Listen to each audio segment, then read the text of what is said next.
Rebirth of the Hidden Mist Village in the Ninja World. This video is purely for entertainment and does not infringe on copyrights or laws. The rights to the novel and image belong to the original author. We do not claim ownership. Don't like waiting and want to listen to this fanfic in full now? Subscribe to our Patreon, where you'll find the best fanfics. Chapter 51. Firmly oppose. Seeing Uchiha Shizu and the other two escape, the 12 Jonins who were maintaining the barrier outside were horrified.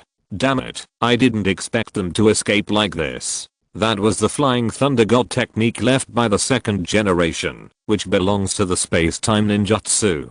Ordinary barriers can't stop that person at all. Just as many Uchiha ninjas were discussing, a white figure slowly emerged from the damaged wooden beams of the ancestral hall, like a bud suddenly growing on a dead branch. How is it? Do you recognize the reality in front of you now?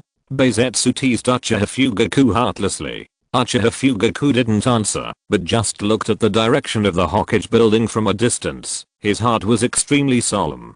Just one golden flash was so difficult to deal with, not to mention the third generation Hokage, known as the Ninja Doctor, and the legendary 3 ninjas and other strong men. He could block 1 or 2 with his main Gekkai Sharingan, but he could never block so many people. Especially since Uchiha Shizu has already betrayed. That pair of main Gekkai Sharingan will also become a huge threat to the Uchiha clan. For the survival of the clan, he really needs to seriously consider the proposal of White Zetsu. At the same time, along with the appearance of figures, Namake's Minato and the other two appeared on the top of the Hokage building. Failed again. Looking at Shizu, who was frozen by the illusion, the third generation who had been waiting for news on the roof, could not help but sighed. I thought that the preparations this time were perfect enough, but I didn't expect it to fail. At this time, Namake's Minato also helped Shizu to solve the illusion, and said helplessly, "It's also fortunate that I arrived in time, otherwise they would both be in danger."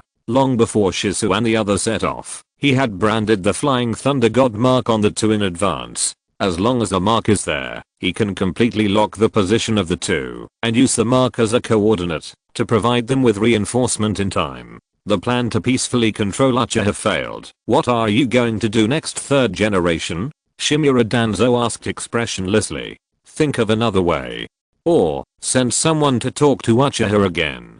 Taking a deep puff of his pipe, the Sandaime exhaled a cloud of black smoke with melancholy. He had made a mistake once, and he didn't want to repeat the same mistake again. But if they still refuse to live in peace, what are you going to do? Shimura Danzo asked again expressionlessly. Hearing this, the Sandaime became a little impatient. He turned around slowly, looked at his old friend in front of him seriously and said, "As long as they don't take the initiative to attack, there is still hope. As long as there is hope, I will never allow anyone to mention the plan to wipe out Uchiha again." That's right, I don't agree either. Namake's Minato raised his head and showed a rare serious expression. Seeing that both Hokages were firmly opposed, Shimura Danzo knew that this plan could not be implemented at all. You will regret it, Hiruzen. After a long silence, he looked at the Sandaime deeply and then turned around and left the roof without looking back. At this time, Shizu, who had woken up from the illusion, knelt in front of the Sandaime. "I'm sorry, Hokage-sama, I failed. It's okay, we can think of other ways." The third generation smiled slightly and did not pursue the responsibility. He knew from the beginning that this plan would be difficult, so he did not completely expect Shizu to succeed. However, after facing failure, the loss in his heart is still inevitable. Third generation, what should we do next? Namake's Minato asked hurriedly. Let's strengthen surveillance and defense first. As for the solution to the fundamental problem, we still need to think and discuss it carefully. Sighing, the third generation could not help but shook his head. It can only be like this. Namake's Minato nodded, and there was no better idea for the time being. On the other side, Rokuze's order came to the meeting hall of the Taketori clan under the leadership of 3 Jonin. Seeing the arrival of several people, the 2 Jonins guarding outside frowned immediately. "Didn't the 3 of you go to the assembly? Why did you bring back 2 unrelated people?" a Jonin guarding asked, while blocking the entrance. They recognized the 3 companions who knew about it, and also recognized that Rokuze and the other 2 were not members of the original insiders. Those were 2 people who shouldn't be here. Seeing this, the three jonins leading the way stepped forward and introduced Ryuze's situation. So that's how it is. The two looked at each other and then made way. Since most people have recognized you, we will naturally not go against the will of the people. However, you should also understand how serious the matter here is. I hope you can handle it properly and don't let us down. One of the jonins in charge of guarding looked at Ryuze seriously and once again solemnly instructed. Please rest assured, I will treat it with caution. Bowing slightly to the two, Ryuze strode into the conference hall. Taketori Shinsuke, who was following him, didn't understand what was going on and was still confused, but when he saw him enter the hall, he followed him in. Soon, the corpses and blood on the ground caught their eyes. What's going on? Suddenly seeing this scene, the unaware Shinsuke was shocked. Ryuze did not hide it. He looked around and explained. 4 elders were assassinated, and the clan leader has disappeared. Such an important thing, why didn't you tell everyone? Turning around, Shinsuke excitedly asked the 3 jonin who followed him in. It was they who brought the 2 of them here. Obviously, they knew about it a long time ago. Calm down, Master Shinsuke. Ryuze shouted and said seriously, don't you know what terrible consequences will be caused once this matter is made public? Hearing this, Taketori Shinsuke was stunned at first, and then broke out in a cold sweat. Because they were excluded by Kirigakure, the Taketori clan had long been full of hatred and hostility towards Kirigakure. In addition, the failed coup in the previous life led to the extermination of the clan, and the relationship between the Taketori clan and Kirigakure had already reached a freezing point. Once this matter is made public, a considerable number of clan members will inevitably believe that it was Kirigakure who did it, thus triggering a war between the Taketori and Kirigakure again. By then, things will really be impossible to end. Sorry, I was too impulsive. Taketori Shinsuke, who had calmed down, quickly bowed his head and apologized to the 3 jonin. It's okay. One of them waved his hand and said with a smile, when we first saw this situation, we were as excited as you. It took us a long time to slowly calm down. You don't have to blame yourself too much. However, you should know how important the situation here is. I don't need to remind you what to do, right? Don't worry, I will never say a word to anyone else. Taketori Shinsuke expressed his attitude with a serious face. At this time, Luz also roughly checked the situation at the scene and asked in confusion, it doesn't look like there was any fierce battle here. Everyone seemed to be caught off guard and was killed by someone. Were they drugged in advance?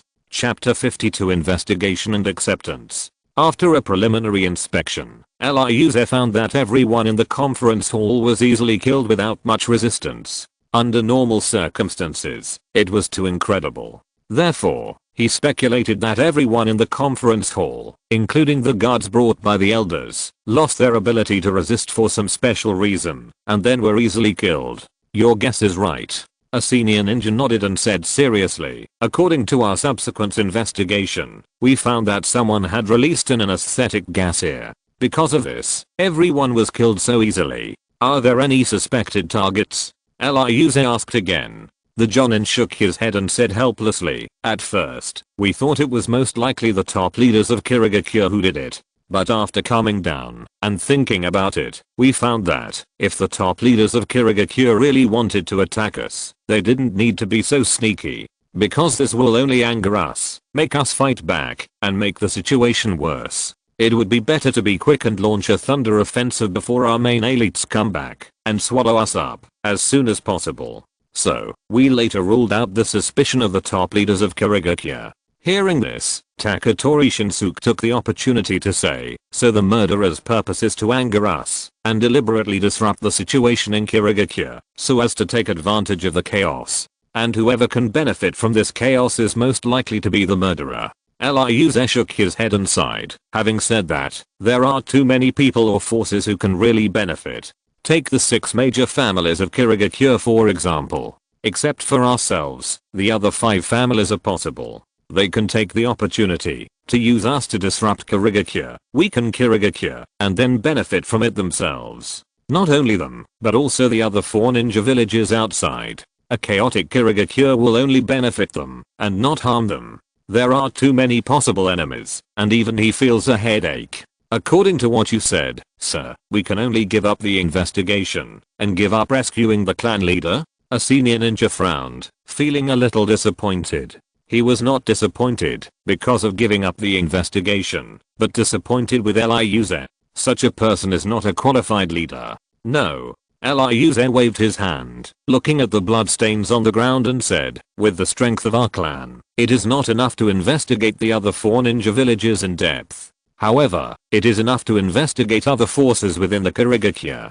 Although the Taketori clan is strong, it is only compared with other ordinary ninja families. It is impossible to directly compare with a large ninja village with a population of more than tens of thousands or even hundreds of thousands. One of the most direct shortcomings is the population problem. Their clan, men, women, old and young, add up to only more than 1,000 people. Excluding the old, weak, women and children who cannot fight, they can barely gather a combat force of about 800 people. If we remove the daily guards and people who carry out daily tasks in the clan, there are even fewer people left who can serve as intelligence personnel. Therefore, their sphere of influence can only be limited to the hidden mist village, and they cannot and do not have the ability to infiltrate other ninja villages. Liuze paused for a moment and continued, in the previous life, the Snow Clan and the Wind Clan also had records of rebellion, but this time they were quiet and a little abnormal. Let the intelligence personnel below focus on the investigation.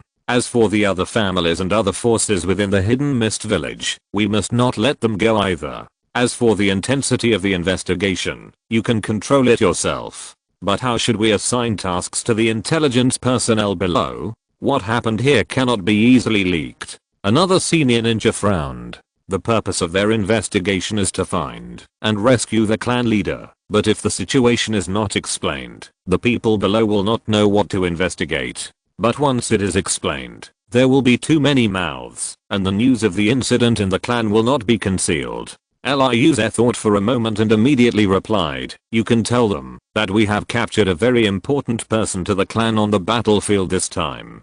But this important person was kidnapped recently, and all intelligence personnel are urgently needed to investigate. Once you find a clue, you must not tell others at will, and you must report it immediately. Hearing this, the 3 Jonin looked at each other and nodded slightly. This reason seems okay. We will arrange it later. Seeing this, Liuze continued, the corpse here can't be left here any longer, so let's use the sealing scroll to collect it and clean up the scene. By the way, after a long time, it is inevitable that other people will find something unusual. Yes. Several people nodded in unison. That's right. As if remembering something, Liuze confirmed with several people again. Now that the 4 elders are dead and the clan leader is missing, I will temporarily preside over the affairs of the clan. You don't have any objections, right? No. Several people shook their heads. Especially Taketori Shinsuke was very excited. I thought it would take a long time for this person to truly enter the management of the Taketori clan, but I didn't expect that he has already reached this point. He was extremely proud of his vision. In this case, please inform everyone of this news. Liuze once again instructed several people. I believe that with the trust of many clan members in him, no one should object. No problem. Several people nodded again. Okay, I'll leave it to you for the time being. Finally, Liuze gave instructions to the 3 Jonin and left the conference hall with Jinsuke. What are your plans next, sir? Taketori Jinsuke asked quietly behind him. I want to meet someone. I wonder if you know him? Liuze turned around and asked the followers behind him seriously. I know most of the people in the clan. Please feel free to ask questions. Taketori Jinsuke showed a confident smile. I want to meet a child named Taketori Kimimaro. He should be only about 3 years old now. Liuze thought for a while and said, at such a young age, he has no ability to protect himself. If that person hasn't come yet, even if he has awakened his past life memories, Kimimaro would not dare to leave the tribe rashly to pursue the adult he swore allegiance to. Kimimaro? Let me think. Taketori Shinsuke stopped and began to search for the target in his mind quickly. In terms of familiarity with the tribe, as an adult, he is definitely stronger than Rokuze. Soon, a young genius appeared in his mind. Oh, I remember.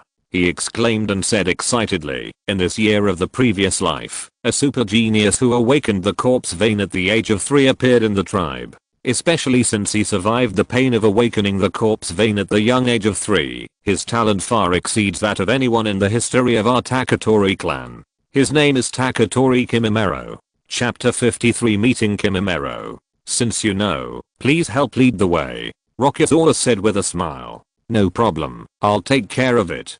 Taketori Shinsuke immediately quickened his pace and walked in front to lead the way. After a series of twists and turns, bypassing a group of low-rise houses, they came to a simple wooden house. A young woman was hanging clothes outside and was quite surprised to see the two people coming. Are you two adults just passing by here? She stopped her work and asked curiously. No, Tomoko, we are here to see the genius boy in your family. Shinsuke replied with a smile. You want to see Kimimaro?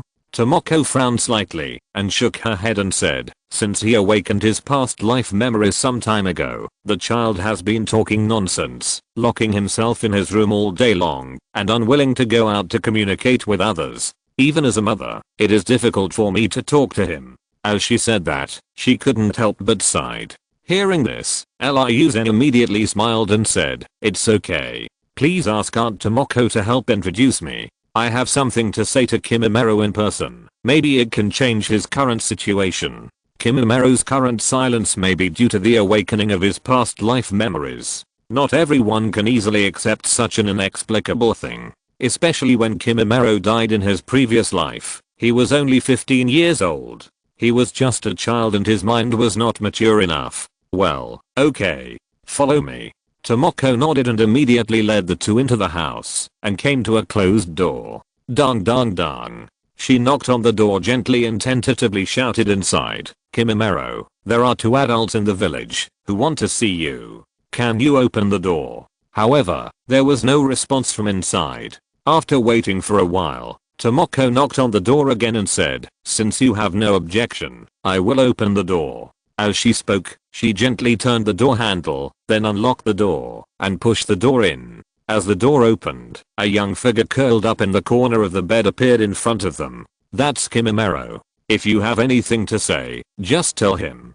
Pointing at the boy on the bed, Tomoko turned away tactfully. Seeing this, Liuze did not hesitate to come to the bedside and sit down, whispering, I know you, and I know that you followed Orochimaru in your previous life, and died in the battle with Sandstorm Gaara.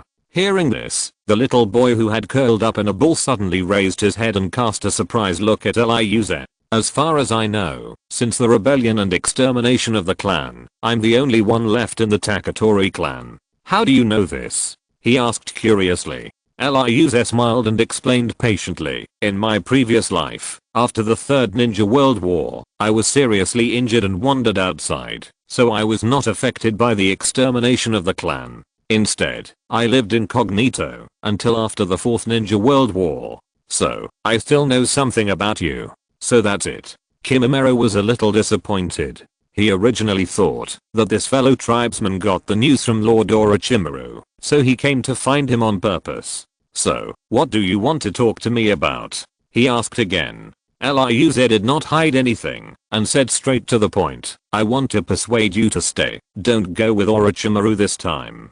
Kimimaro was stunned at first and then stared straight into Liuze's eyes and asked, why? A tribe that is about to die. I don't think there is anything worth lingering for. In his previous life, because the Bamboo Cutter clan was destroyed, he was really homeless and could not find the value of survival. In the end, he chose to work for Orochimaru to realize his own life value. This time, his goal has not changed. Because, in this tribe, that is about to self-destruct, he can't see any hope and value to linger. The result is still not much different from the previous life. It's just because I'm too young now, and even my ability to protect myself is very worrying, so I didn't leave rashly and took the initiative to find Orochimaru. Without avoiding the pair of questioning eyes, Liuze smiled and said, it is precisely because it has reached the brink of extinction that it needs us more and can better reflect our value. Just like you once worked for Orochimaru and became one of his most capable men. You realize your own value for him, not because you became his most capable man, but because of all the efforts you made for him in the process to get this result. Hearing this, Kimimero's pupils shrank, and his heart was shocked. These words really touched his heart. Realizing self-worth and getting recognition from others, this is the meaning of life he has always pursued. He doesn't like to live a mediocre life, and he doesn't want to live like a zombie. He longs to be recognized and recognized for his own value. Seeing Kimimero's mood change, Luz continued to strike, while the iron was hot, and said, "There are some things you may not know. Since your death, Orochimaru has further improved his reincarnation technique, and the need for a physical container is not so urgent. More importantly, after experiencing the Fourth Ninja World War, his concepts have also changed, and he is not so eager for bloodline limits. Now you are just a more loyal thug to him, without too much special meaning." Hearing this, Kimimero was incredulous, and was extremely shocked. In his previous life, the thing he wanted to do most was to become the container of Orochimaru's reincarnation technique, and maximize his value. Now that Liu said that Orochimaru no longer needed his sacrifice, he was completely dumbfounded for a moment. As the other party said, he had almost no value to Orochimaru. After a long silence, Kimimero replied to Liu's in distress, "I'm sorry, I'm in a mess, and can't give you a clear answer for the time being. It's okay, I can wait." Liu smiled slightly, and didn't continue to force him. Kimimero's loyalty to Orochimaru is impeccable, and he doesn't expect to convince him in one go. Now that he can make the other parties will waver, it is already a very good result. Then, he changed the subject and said, "You have been with Orochimaru for so long. He should have done a lot of research on your corpse vein. The clan needs the data from those studies to refer to solve the defects of the corpse vein." "Excuse me, do you have those data?" Kimimero shook his head and sighed. "Sorry, I'm only responsible for providing research samples for Orochimaru. I don't know or understand the specifics of his research. If you want those things, you can ask that guy Kabuto Yakushi." Chapter 54, The Traces of Kabuto. How could I forget him? Hearing Kimimero mention Yakushi Kabuto, Liu suddenly felt his spirits shaken. That was a true genius, who integrated all of Orochimaru's knowledge with his own strength and finally became an extremely powerful and terrifying person. Although at that time, Yakushi Kabuto had become abnormal and was at risk of losing his self-awareness, Liu dared not deny that person's strength. And the research data and information on the corpse vein that he wanted to obtain from Orochimaru must also be on Yakushi Kabuto. But, even Orochimaru couldn't solve the problem back then. Do you really think you can do it? Kimimero looked at Liu seriously. Orochimaru's ability is unquestionable. Even if you look at the entire ninja world, he is a top existence, especially in research and exploration. Of course I can't do it alone. Liu waved his hand and continued, "But, with the combined strength of my clan, I should still be able to match Orochimaru. When individual strength is insufficient, you can only make up for it with the help of collective strength. Especially since even Orochimaru couldn't handle it, he naturally didn't dare to be arrogant and think that he could handle it alone." Seeing Liu's confident look, Kimimero opened his mouth, as if he wanted to say something, but he couldn't say it out loud. Sensing Kimimero's strangeness, Liu immediately frowned and asked, "Do you know where Yakushi Kabuto is now?" Kimimero closed his lips tightly and said nothing. Seeing this, Liu became more determined in his previous judgment, and immediately analyzed seriously. "If you really know where Yakushi Kabuto is now, then it means that you have seen him recently. And with your current age and ability, it is impossible for you to leave the village. Then, you must have seen Yakushi Kabuto in our village recently, or he just came to find you on purpose. Am I right?" He stared at Kimimero's eyes. However, this child, who was only about 3 years old, showed extraordinary perseverance at this time. Facing Rokuze's questioning, he did not flinch at all, nor did he answer a single word. Seeing this, Rokuze could not force it, and immediately signaled to Taketori Shinsuke beside him, "Go and call Aunt Tomoko over." "Yes." Taketori Shinsuke responded and disappeared immediately. Soon, he and Tomoko rushed in from the gate. "Lord Rokuze, are you calling me for something important?" Tomoko asked in confusion. Rokuze pointed at the child on the bed and said seriously, I want to ask you, has Kimimaro seen any outsiders in the past few days? Especially a boy about my age. In terms of age, Yakushi Kabuto should be younger than him, but not much younger, with a difference of only 1 or 2 years. Let me think about it. Tomoko frowned. Seeing this, Kimimaro hurriedly stood up and shouted, don't tell him, mother. However, Taketori Shinsuke was quick-witted and pressed him back by force, and no matter how hard he struggled, it was useless. My lord, what are you doing?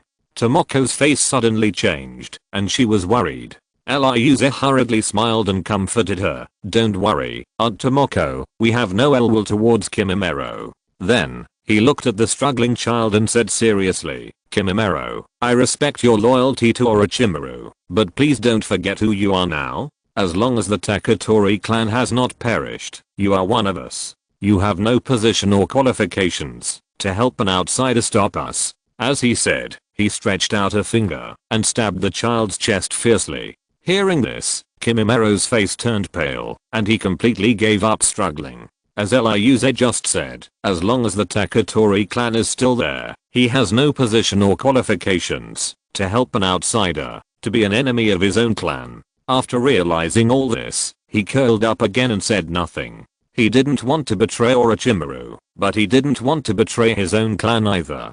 He could only choose not to help either. At this time, Tomoko seemed to remember something and said slowly, I remember that 3 days ago, a young man wrapped in a cloak came to my house and asked to see Kimimaro. They talked in the house for a long time before leaving. Then you still don't remember what he looks like? Ryuze asked in surprise. Sorry, I didn't pay much attention to him at the time, so I don't remember it very clearly. Tomoko smiled bitterly. Is that so? Ryuze felt quite regretful and asked again. Besides him, no other outsiders have seen Kimimaro? Yes. Only that one. Tomoko nodded vigorously. Thank you. With Tomoko's affirmation and Kimimaro's attitude, Ryuze was 70% sure that it should be Kabuto Yakushi. It seems that the other party is in the land of water to carry out some undercover mission. Auntie, I want to ask you for a favor, he said to Tomoko seriously. Please tell me, I will do my best. Tomoko agreed without any hesitation. Having attended the previous gathering, she already knew Ryuze's status in the tribe. This was a young talent who was recognized by the tribe and could be compared to the elders of the tribe. Faced with this person's request, she naturally would not hesitate. Looking at the child curled up on the bed, Ryuze said without disguising, Auntie, please keep a close eye on Kimimaro and report him immediately if you find him in contact with any outsiders. We want to arrest a person who is very important to the tribe. No problem. For the glory of the tribe, I have no choice but to do it. Tomoko nodded vigorously. Well, we won't bother you anymore. After saying goodbye to Kimimaro and his mother, Ryuze immediately took Taketori Shinsuke and prepared to leave. Just as he reached the door, he stopped again, looked back at the child on the bed, and once again solemnly reminded, don't forget, your life was given by your parents. Your corpse fane was given by the Taketori clan. As long as the Taketori clan has not perished one day, you are not qualified to abandon the clan, and you are not qualified to use the power given to you by the clan to serve others. Think about it carefully. After saying that, he strode out, and Kimimaro on the bed, curled up tighter after hearing this. Not long after walking a short distance, Taketori Shinsuke could no longer hold back and asked, my lord, how did that little guy Kimimaro get involved with Orochimaru? That was his previous life. With a light sigh, Rokuze then gave a brief explanation of Kimimaro's affairs. So that's how it is. Taketori Shinsuke nodded, and then asked, but, sir, do you really expect to catch that Yakushi Kabuto by guarding Kimimaro? Of course not. Rokuze shook his head and said, I have another plan, but it's just not convenient to say it just now. Hearing this, Taketori Shinsuke immediately perked up.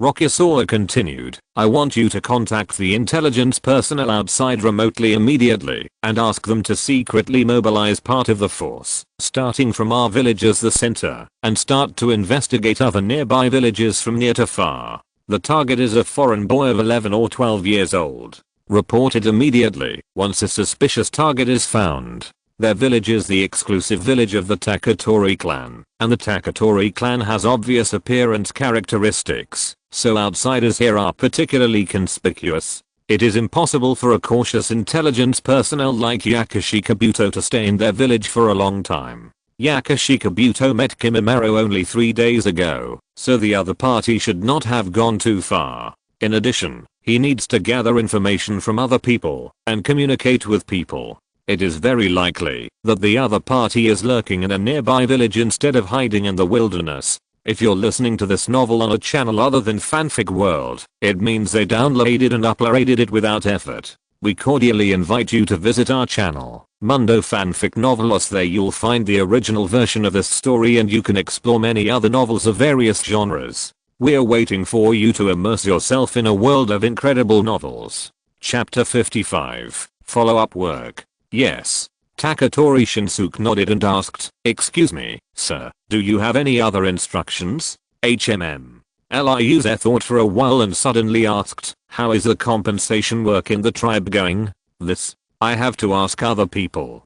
Taketori Shinsuke replied awkwardly. After coming back, he almost always followed Liuze and didn't have time to deal with other things in the tribe. "Lead the way." Liuze looked back at him. "Yes." Taketori Shinsuke responded and then led Liuze to another direction. Not long after, they came to a small courtyard. This was originally the office of the fourth elder, and it was also where he arranged daily compensation work. However, at this time, the courtyard was already crowded with people. Everyone changed into black mourning clothes, and their faces were full of sadness. There is no doubt that they are the relatives of the dead in this battle.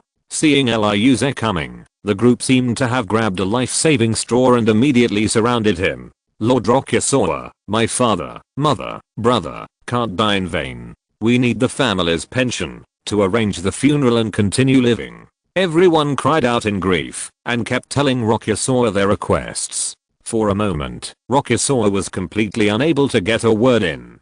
Seeing this, Taketori Shinsuke immediately gathered his chakra in his mouth and shouted loudly, "Silence, everyone, please be quiet." After his shouting, everyone finally managed to quiet down. Rokuze then asked, "Is there no one here to take charge of the pension work?" One person immediately raised his hand and replied, "The four elders are missing, and there is no one to take charge of the work." Hearing this, Rokuze and the other looked at each other, and then they remembered that they had neglected to find someone to replace the four elders. After understanding everything, Rokuze immediately comforted everyone and said, "Please rest assured, I will go down and arrange for someone to handle the work here. Please wait a moment, don't be anxious." After that, he hurried away with Taketori Shinsuke. Walking to a remote corner, where no one was around, Taketori Shinsuke said with difficulty, "The four elders died suddenly. It may not be easy to find suitable candidates to replace their work in a short time.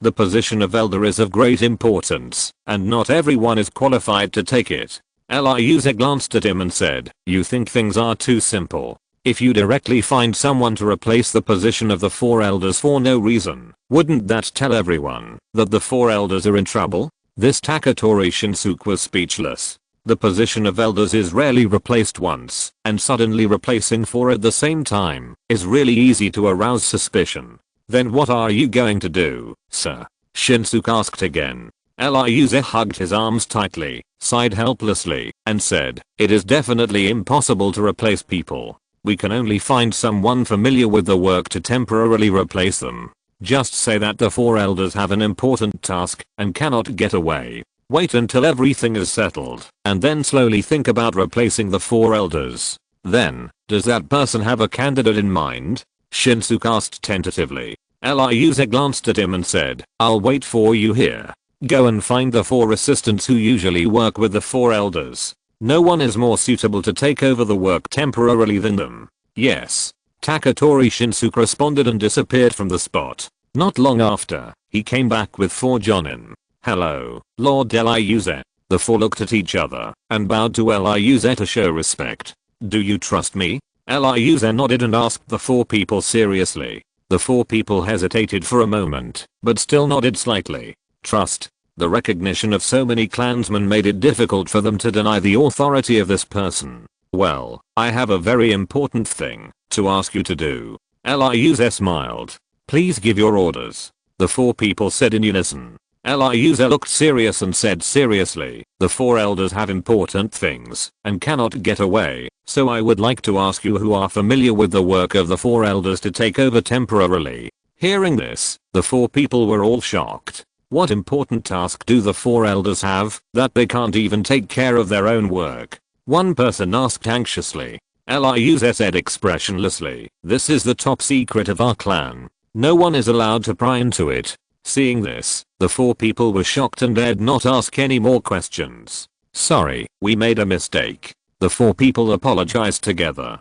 Okay, go down and take charge of the work. Liuze immediately waved his hand and sent him away. Yes. The four people responded and left one after another. After arranging everything, just as Liuze was about to leave, one of them turned back. Anything else? Liuze asked in confusion. The man whispered, to answer your question, battlefield compensation like this should be allocated by Kirigakure village and then distributed by the clan. But you know, sir, because of the rebellion in the previous life, our relationship with Kirigakure is very tense now. I'm worried that they will refuse to allocate the compensation.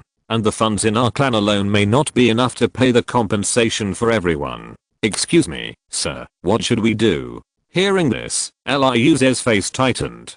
He had forgotten about this. Tell Kirigakure that our people died for Kirigakure in the land of water. Their relatives deserve compensation. This is what we deserve, he said very seriously. But if they really refuse to give it, what should we do? The man looked up carefully. Liuze fell silent immediately. If Kirigakure was really determined not to give it, he would be helpless. After thinking for a long time, he said to the visitor again, if it really comes to that, you can contact the Terumi clan. Taketori Rokuze, ask them for help in the name of acting clan leader. Hearing the title of acting clan leader, the visitor's eyes widened, and he was horrified.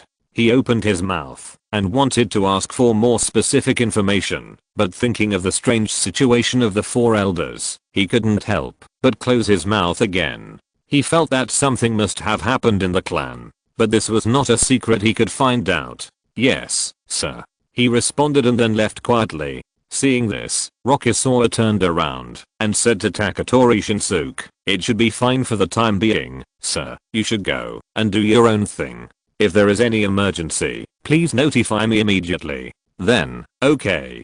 Taketori Shinsuke nodded and disappeared on the spot. After sending everyone away, Rokuze searched the direction of his home in his memory again, and then slowly walked over. Soon, a simple wooden house appeared in front of him. His father died in the field while on a mission in his early years, and his mother also died on the battlefield this time. At this moment, there was no one at home, and it seemed particularly deserted. Chapter 56, Home Guard. At this time, seeing Liuze coming home, several neighbors nearby also poked their heads out of the window to watch. Sir Liuze. A neighbor hesitated for a moment, but still used the honorific. It's okay, just call me Liuze. Liuze smiled and waved his hand. They are neighbors on both sides, and they have known each other for many years, so they shouldn't be too unfamiliar. Hearing this, the people in the window were very happy. If your parents see you now, they will be very happy, an aunt said loudly. Although she didn't understand why Liuze had established such a deep prestige among many of his fellow tribesmen after returning from the expedition, it was not a bad thing after all. Judging from the current situation, it is not impossible for Liuze to become an elder in the tribe. This is already very promising. Well, I believe they will be proud of me. Liuze nodded vigorously, then turned around, opened the door and walked in. Because no one had lived in the house for a long time and no one had cleaned it, a lot of dust had accumulated on the floor. When he stepped on it, he would immediately leave a conspicuous footprint. However, he did not stop there, but walked straight to a shrine in the main hall. Looking at the man in the black and white photo enshrined in the shrine, he hesitated for a moment and knelt down to pay his respects. Father, I'm back. He inherited the life of Taketori Rokuze and also took over all the causes and consequences of Taketori Rokuze. Therefore, he should still show considerable respect to this nominal, deceased father. Then, he carefully took out a scroll from his body and slowly opened it, revealing a series of complicated black runes inside. It was a sealed scroll, which sealed the ashes of his mother who had died in the battle. After solemnly making a seal, Rokuze condensed the chakra in his palm, and then pressed it on the unfolded scroll, and silently injected the chakra in his palm into the scroll. Unlock. With his light shout, a puff of white smoke suddenly rose from the center of the scroll, and then a wooden box appeared. It was his mother's urn. I brought my mother back too.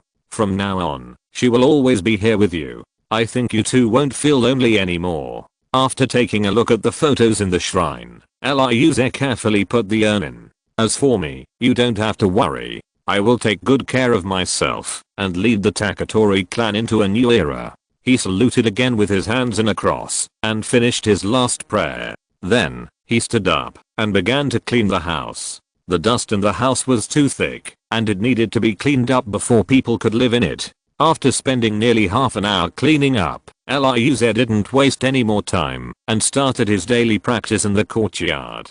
Although it was dangerous to fight continuously these days, he was also quickly absorbing the various combat experiences and skills and techniques of this body in the battles with the enemy. Today, he has completely mastered everything that this body once had, whether it is ninjutsu or physical skills. He has reached the normal level of a genin. However, due to the awakened corpse bone vein bloodline limit, his actual combat power is stronger than his original self. Although he had not mastered the corpse vein well enough, after practicing for a long time, Ryuze felt that his physical strength had been exhausted, so he stopped. Just when he was about to get something to eat to replenish his physical strength, there was a crisp knock on the door outside. Knock knock knock. Here I come. Curious, he hurried to the front door. When he opened the door, he saw that it was Taketori Shinsuke outside. Is there anything else? With doubt, he let the other party in. Yes, I do have something to discuss with the adults. Taketori Shinsuke nodded. Then let's talk inside. Ryuze closed the door and took him to the hall inside. After sitting cross-legged, he gestured to Taketori Shinsuke and asked, "What's the matter? Tell me." Taketori Shinsuke sat below and bowed his head and said, "The situation is tense now, and your safety is even more important to our clan. Therefore, after discussing with many jonin in the clan, we unanimously decided to arrange a guard force to secretly protect your safety." This, Ryuze wanted to refuse, but then he thought that with his current strength, he really needed someone to protect him. "How many people did you send?" He immediately changed his words and asked.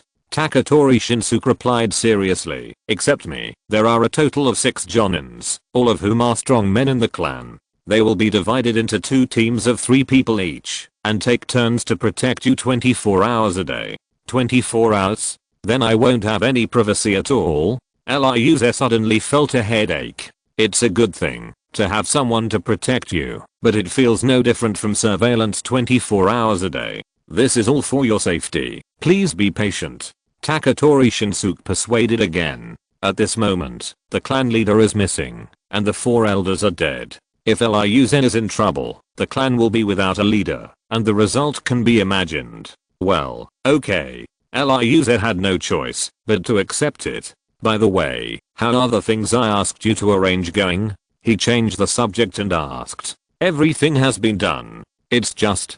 Taketori Shinsuke hesitated. Go on. Ryuze immediately signaled him to continue. Taketori Shinsuke lowered his head and said helplessly, "It's just that the pension from Kirigakure may be a little troublesome." They refused. Ryuze asked with narrowed eyes. If they refused, it would mean that the 2 sides would completely break up, but this would not do any good to Kirigakure and would only make the situation more chaotic. Logically speaking, the top leaders of Kirigakure should not make such an unwise move. No, they didn't refuse. Taketori Shinsuke shook his head and smiled bitterly. They said that the internal situation of Kirigakure is tense now, and they can't send extra people to escort the pension, so they want us to go to Kirigakure to collect it ourselves. Humph. They are really calculating. Hearing this, Ryuze couldn't help but sneered.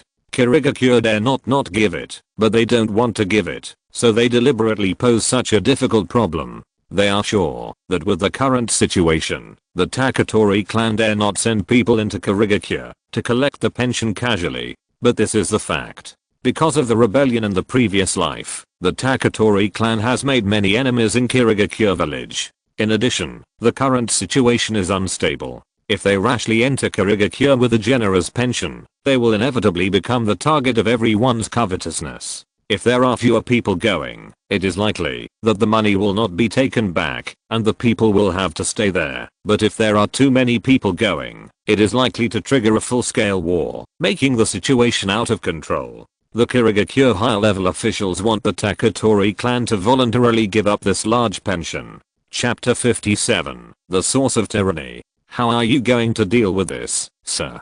Taketori Shinsuke asked carefully. I will personally lead people to go to Kirigakure to get the pension back. Lyuze said with a serious face. No, absolutely not. Taketori Shinsuke immediately objected after hearing this, and said, now that the clan leader is missing, and the 4 elders are dead, it's all up to you, sir, to support the overall situation. Such a dangerous matter should not be handled by you, sir. Just let us handle it. If something happens to you, sir, then our clan will really have no hope. Going to Kirigakure to collect the pension is extremely dangerous, and Lyuze must not be allowed to take risks. But if I don't go, who among you can take on this important task? I'm afraid that before the pension is in hand, you will be the first to start a massacre in Kirigakure. Lyuze couldn't help shaking his head. The Taketori clan is warlike and bloodthirsty, and has a violent temper. Especially this character flaw will be magnified as they grow older. He really doesn't feel at ease letting this group of fellow clansmen carry out such an important task. Because of this, when they were in the Hidden Mist village, they had constant friction with the village, creating countless disputes, and finally they were exiled and built a small village here alone. And their character defects are not innate, but acquired. The root of it comes from the natural bloodline limit of Corpse Vein. As we all know, Corpse Vein gives them powerful power, but it also has great defects. After awakening Corpse Vein, it is difficult for them to live for another 15 years. In other words, when Corpse Vein awakens, the lives of the Taketori people enter a countdown. Unfortunately, the tribe has no way to solve this defect, and those tribesmen who have awakened Corpse Vein can only watch themselves die slowly. As time goes by, they will give up on themselves and become more and more indulgent. And the result of this indulgence is that they become moody, perverse, and will fight with others if they disagree. In the end, the character defects of bellicosity, bloodlust, and violent temper are also developed. Of course, their tyranny is only directed at outsiders, and they are quite kind and normal to their own people. After all, they still have wives, children and the elderly. If they are so presumptuous in the clan, when they die, their wives, children and the elderly can be imagined. It is precisely because of this short life characteristic that the Taketori clan respects the elders in the clan very much. Because the elders are all fellow clansmen who have not awakened the Corpse Veins, they will shoulder the responsibility of continuing to protect the clan after the awakened ones die, and pass on their rich experience. The reason Lyuze can rule the entire clan so smoothly is mainly due to the 2 important factors of fellow clansmen and elders. You know, in the hearts of all fellow clansmen, he lived to the 4th Ninja World War in his previous life, and was an elder with extremely rich experience. Hearing Lyuze's words, Taketori Shinsuke couldn't help but frown. He also knows the temperaments of many fellow clansmen. They were already eccentric, and now the Kirigakure deliberately blocked the payment of the pension. Their mood can be imagined. Once they arrived at Kirigakure, they would definitely make things out of control. After thinking for a moment, he tentatively said, we can specially select some tribesmen who have not awakened the Corpse Vein to form a team, and then go to Kirigakure to bring back the pension. The tribesmen who have not awakened the Corpse Vein are generally more stable, and will not do anything reckless. But, can you guarantee their safety? I'm afraid they can't even get out of the gate of Kirigakure with that large sum of money. Lyuze looked at him and said, it's easy to enter Kirigakure, but it's difficult to bring back a large sum of money. It's like a child carrying a large sum of money in a busy city. This. Taketori Shinsuke was speechless for a moment, not knowing how to answer. After a long silence, He couldn't help but whispered, "Otherwise, let's just give up that sum of money." Comparing the two, he still cared more about Liu's safety. This is not something that money can compare to. But what about the village's pension? Without money, how can you let those orphans and widows survive? Liu looked at his fellow tribesmen in front of him and questioned them seriously. Ninjas do not produce, they are purely a force organization. The Hidden Mist village relies on the support of the entire water country to survive, and their Taketori clan relies on the Hidden Mist village to survive. Without the allocation of resources from the Hidden Mist village, it is difficult for their clan to support so many people alone. Not only that, once they give up this time, it means that they are showing weakness to the Hidden Mist village. The Hidden Mist village is likely to continue to use the same tricks, test again and again, in order to coerce and control them at will. Therefore, they cannot give up, and must get the money back. Then we can go directly to collect supplies from other towns in the water country, and there is no need to look at the face of the Hidden Mist village. Taketori Shinsuke said resentfully. If you really do that, my Taketori clan will be tantamount to direct rebellion and cut off from others. Don't even think about surviving in the water country. Liu shook his head helplessly. Things like status and righteousness are sometimes worthless, but sometimes they are particularly important. As long as the Kirigakure village is still there, it is the center of the military organization of the entire water country. Although the Taketori clan was exiled from Kirigakure, they did not withdraw from Kirigakure and are still a member of Kirigakure, so they can legitimately share part of the resources provided by the water country with Kirigakure. But if the Taketori clan bypasses Kirigakure and directly collects materials and resources from other towns, it is illegal, a robbery, and tantamount to rebellion. At that time, Kirigakure can call on all ninjas to kill them legitimately. Even because their status has changed from legal to illegal, the entire water country will resist them, and they can only rely on robbing to obtain resources from other towns. By then, there will be no place for their clan in the entire water country. After hearing Rokuze's words, and thinking of the terrible consequences that may arise, Taketori Shinsuke couldn't help but break out in a cold sweat. He really thought too simply. Seeing this, Liu shook his head and sighed. I'd better lead the team myself. With me here, the tribesmen won't do anything reckless. And I have a rough plan in mind. If there are no accidents, we should be able to return with the money safely. But since you already have a plan, why don't you let everyone execute it? You don't need to take risks at all. Taketori Shinsuke persuaded again. No matter how good the plan is, it needs people to execute it. Without me, it will be difficult to execute this plan. Liu looked serious. His current prestige can convince the tribesmen to obey his command completely and not let themselves go. If it were someone else, it would be hard to say. But, okay, just do as I say. Without waiting for Taketori Shinsuke to persuade him again, Liu interrupted him and said, you should notify Kirigakure immediately and ask them to prepare the pension. We will go to Kirigakure to collect it on a certain day. Yes. Helplessly, Taketori Shinsuke could only respond, and then quietly turned and left. Chapter 58, Dance of the Tang Song. In this way, after arranging everything, and temporarily stabilizing the internal situation of the Taketori clan, Liu began his new life as the acting clan leader.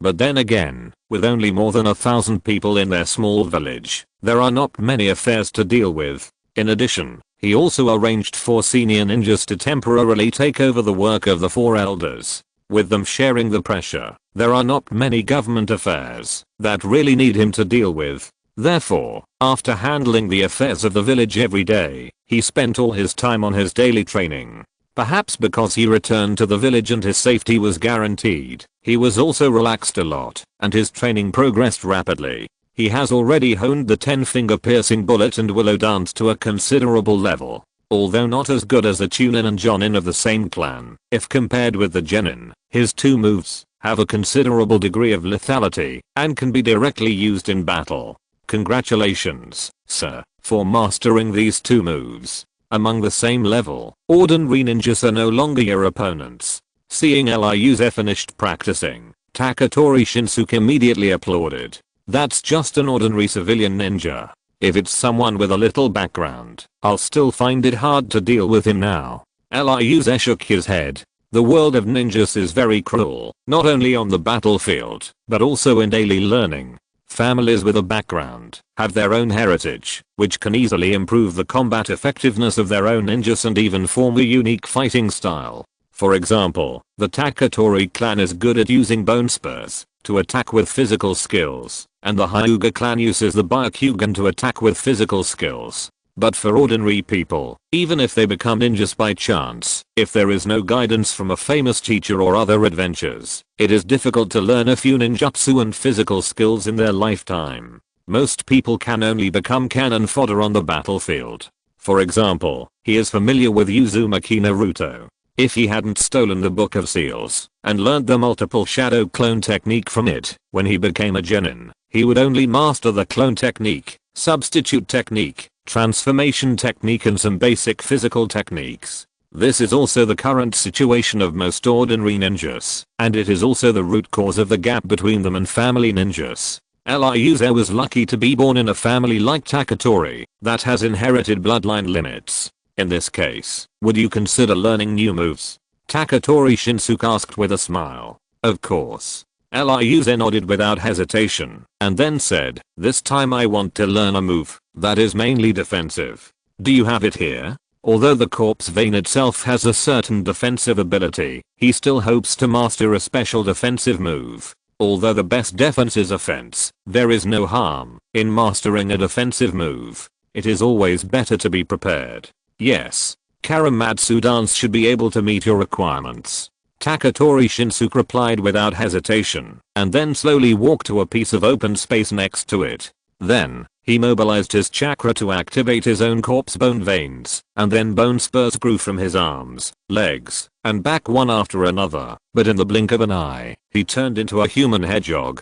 He raised his right arm, and gestured to Ryuze, look at the bone spurs on my hand. Even though they are dense enough, there are still many gaps between the bone spurs, and they cannot completely block the enemy's attack. But we can rely on high-speed rotation and use the bone spurs on our bodies to form a completely closed defense barrier. As he said, he spread his legs, kicked hard on the ground, and twisted his waist, and the whole person spun rapidly. Swish. In an instant, his whole body seemed to have turned into a fast-spinning gyroscope, driving the airflow around him, and rolling up the dead leaves in the courtyard. When Taketori Shinsuke stopped again, there was no dead leaf at his feet, and the airflow that just lingered had blown out a conspicuous circle. Why do I feel that this move is so similar to the Hyuga family's Kaiten? Seeing that he had finished the practice, Ryuze joked with a smile. It's normal to be similar, because legend has it that this move was created by imitating the Hyuga family's Kaiten. Taketori Shinsuke shrugged nonchalantly and said, however, the Hyuga family uses acupuncture points throughout the body to spray chakra, and then rotates to form a closed, high concentration chakra energy barrier. We don't have as deep an understanding of the human body's acupuncture points as they do, and we can't reasonably spray chakra to form a uniform and stable barrier, so we chose to use bone spurs instead. Then, he pointed to the bone spurs on his body and said seriously, sir, don't think that these bone spurs on my body are randomly generated. In fact, each of them has a specific law in its existence. That's why we can use rotation and bone spurs to create a completely closed defensive barrier. Hearing this, Ryuze's heart suddenly moved, and he tentatively said, when rotating, the movement trajectory of each bone spur will form a circle. In other words, the entire Karamatsu dance defense barrier is composed of the circular trajectories of countless bone spurs moving. And if we want to make this defensive barrier perfect, each circle trajectory must be perfectly matched without any gaps. Therefore, my lord, the position of each bone spur on your body is specific following certain rules, without any deviation. Hearing this, Taketori Shinsuke couldn't help but applaud and laugh. My lord is indeed smart and has amazing understanding. Inspired by the Hyuga family's Kaiten, our ancestors did think so when they created this move. But theory is theory. In actual practice, it is difficult for us to make the circle trajectory of each bone spur perfectly combined without leaving a single gap. Therefore, our move Karamatsu dance is not as perfect as the Hyuga Kaiten, and there are certain defensive omissions. It's okay when facing a series of solid attacks such as ninja tool throwing, but when facing some saturation attacks such as water and fire escape, we can't completely block them. Even if you have mastered this move in the future, my lord, don't take those saturation attacks head on. Seeing Taketori Shinsuke's serious warning, Rokuze saw and nodded immediately. Well, I remember it. Taketori Shinsuke said immediately, well, I will teach you the most important bone spur locations now. As long as you remember the locations of these bone spurs, when you use this move again, you can at least protect 80% of the body. As for the remaining 20%, we can only rely on each of us to slowly explore in private, and then adjust the locations of each bone spur little by little to improve it. Chapter 59. Perfect Defense. Then, Taketori Shinsuke used his own bone spurs as samples, and pointed them out to Rokuze one by one from head to toe. He had many bone spurs, but a considerable number of them were redundant. Because they were all on the same horizontal plane, the circular trajectories of several bone spurs completely overlapped. And what he had to do was to point out the most core one for Rokuze. After he had pointed out all the key bone spurs one by one, Rokuze had memorized a total of 36 bone spurs. Have you memorized them all? Taketori Shinsuke asked tentatively. Let me count them one by one. Rokuze replied with a dry laugh. After only looking at it once, he was still not sure that he could remember the positions of all the key bone spurs completely. Then, my lord, please observe and record them carefully again. Taketori Shinsuke did not speak again, but stood there silently, allowing Rokuze to count the positions of each core bone spur on his body.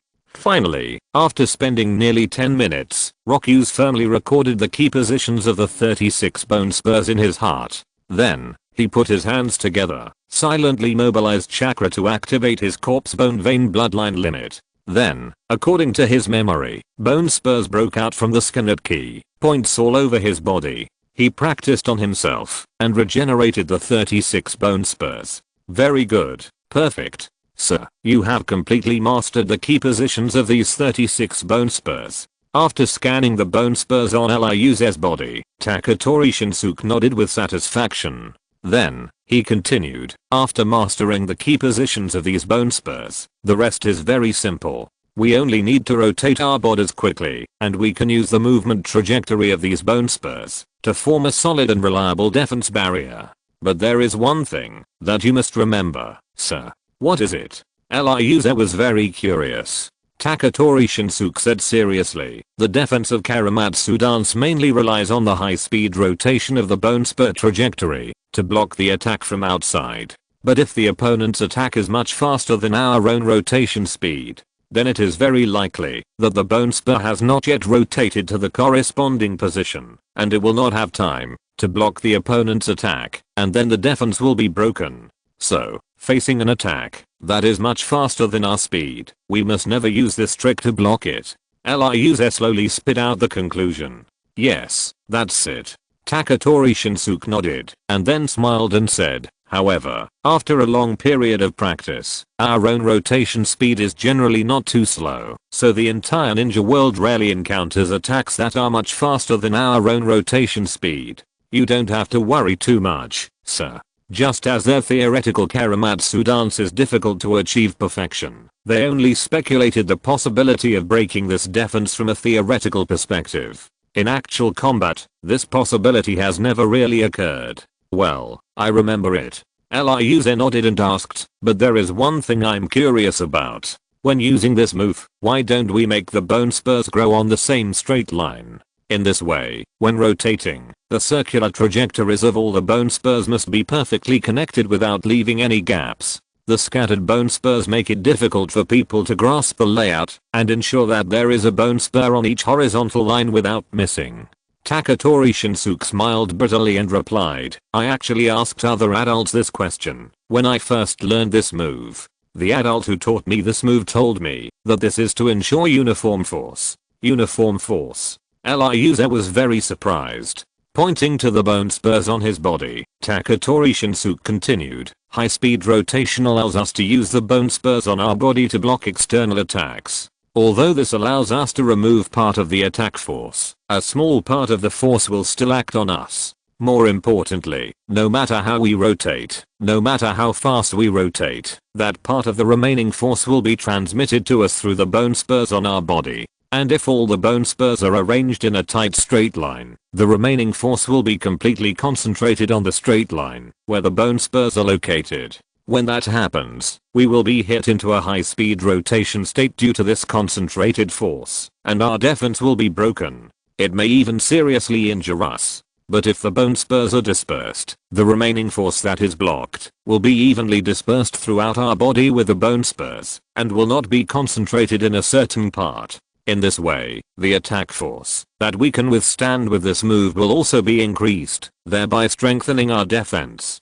So that's it. Ryuze suddenly realized. He only knew how to create a perfect defense, but ignored the actual effect of this perfect defense. To be precise, it's not the perfect defense that has a problem, but his idea of creating a perfect defense. He ignored the problem of force during actual use. If there is no attack force, this is indeed a perfect defense idea, but if it is not used to withstand attacks, such a perfect defense has no practical significance at all. It is just a showpiece. However, I think these scattered bone spurs not only have the function of uniform force, but also have the function of increasing the fault tolerance rate when blocking with bone spurs, right? Ryuze said with a smile. Ah.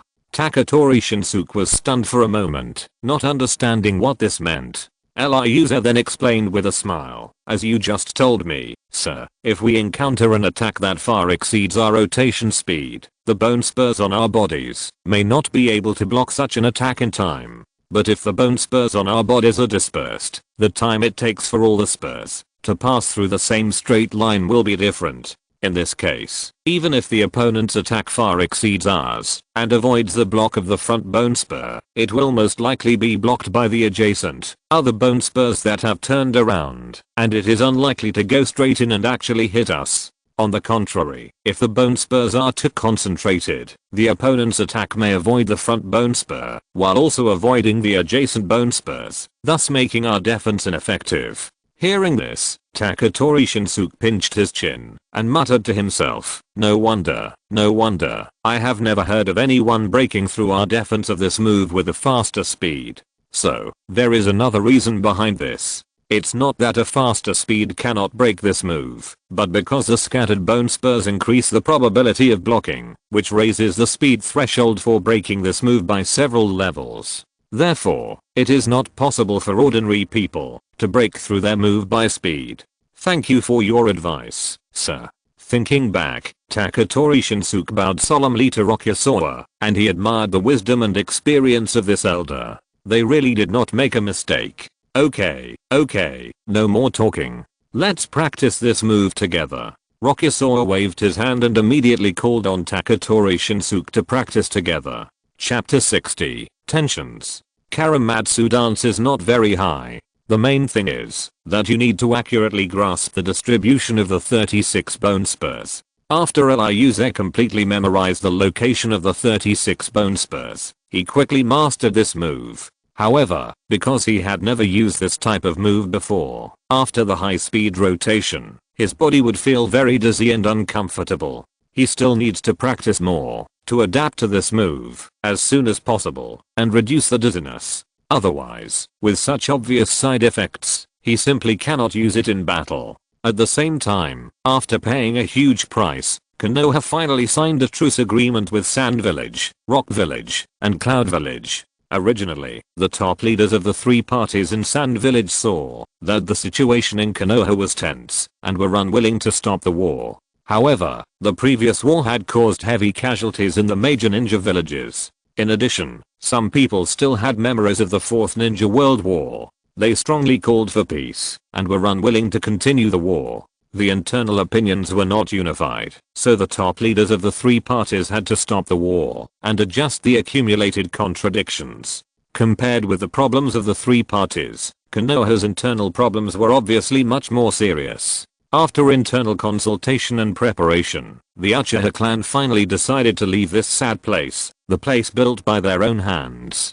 How ironic and ridiculous it is that as the original founder of Konoha, the Uchiha clan could no longer stay in Konoha and had to leave here to seek a new living space. However, even such a simple wish is not so easy to achieve. When Uchiha Fugaku walked out of the station with a large group of clan members, they were surrounded by a large group of Konoha ninjas led by the third Hokage.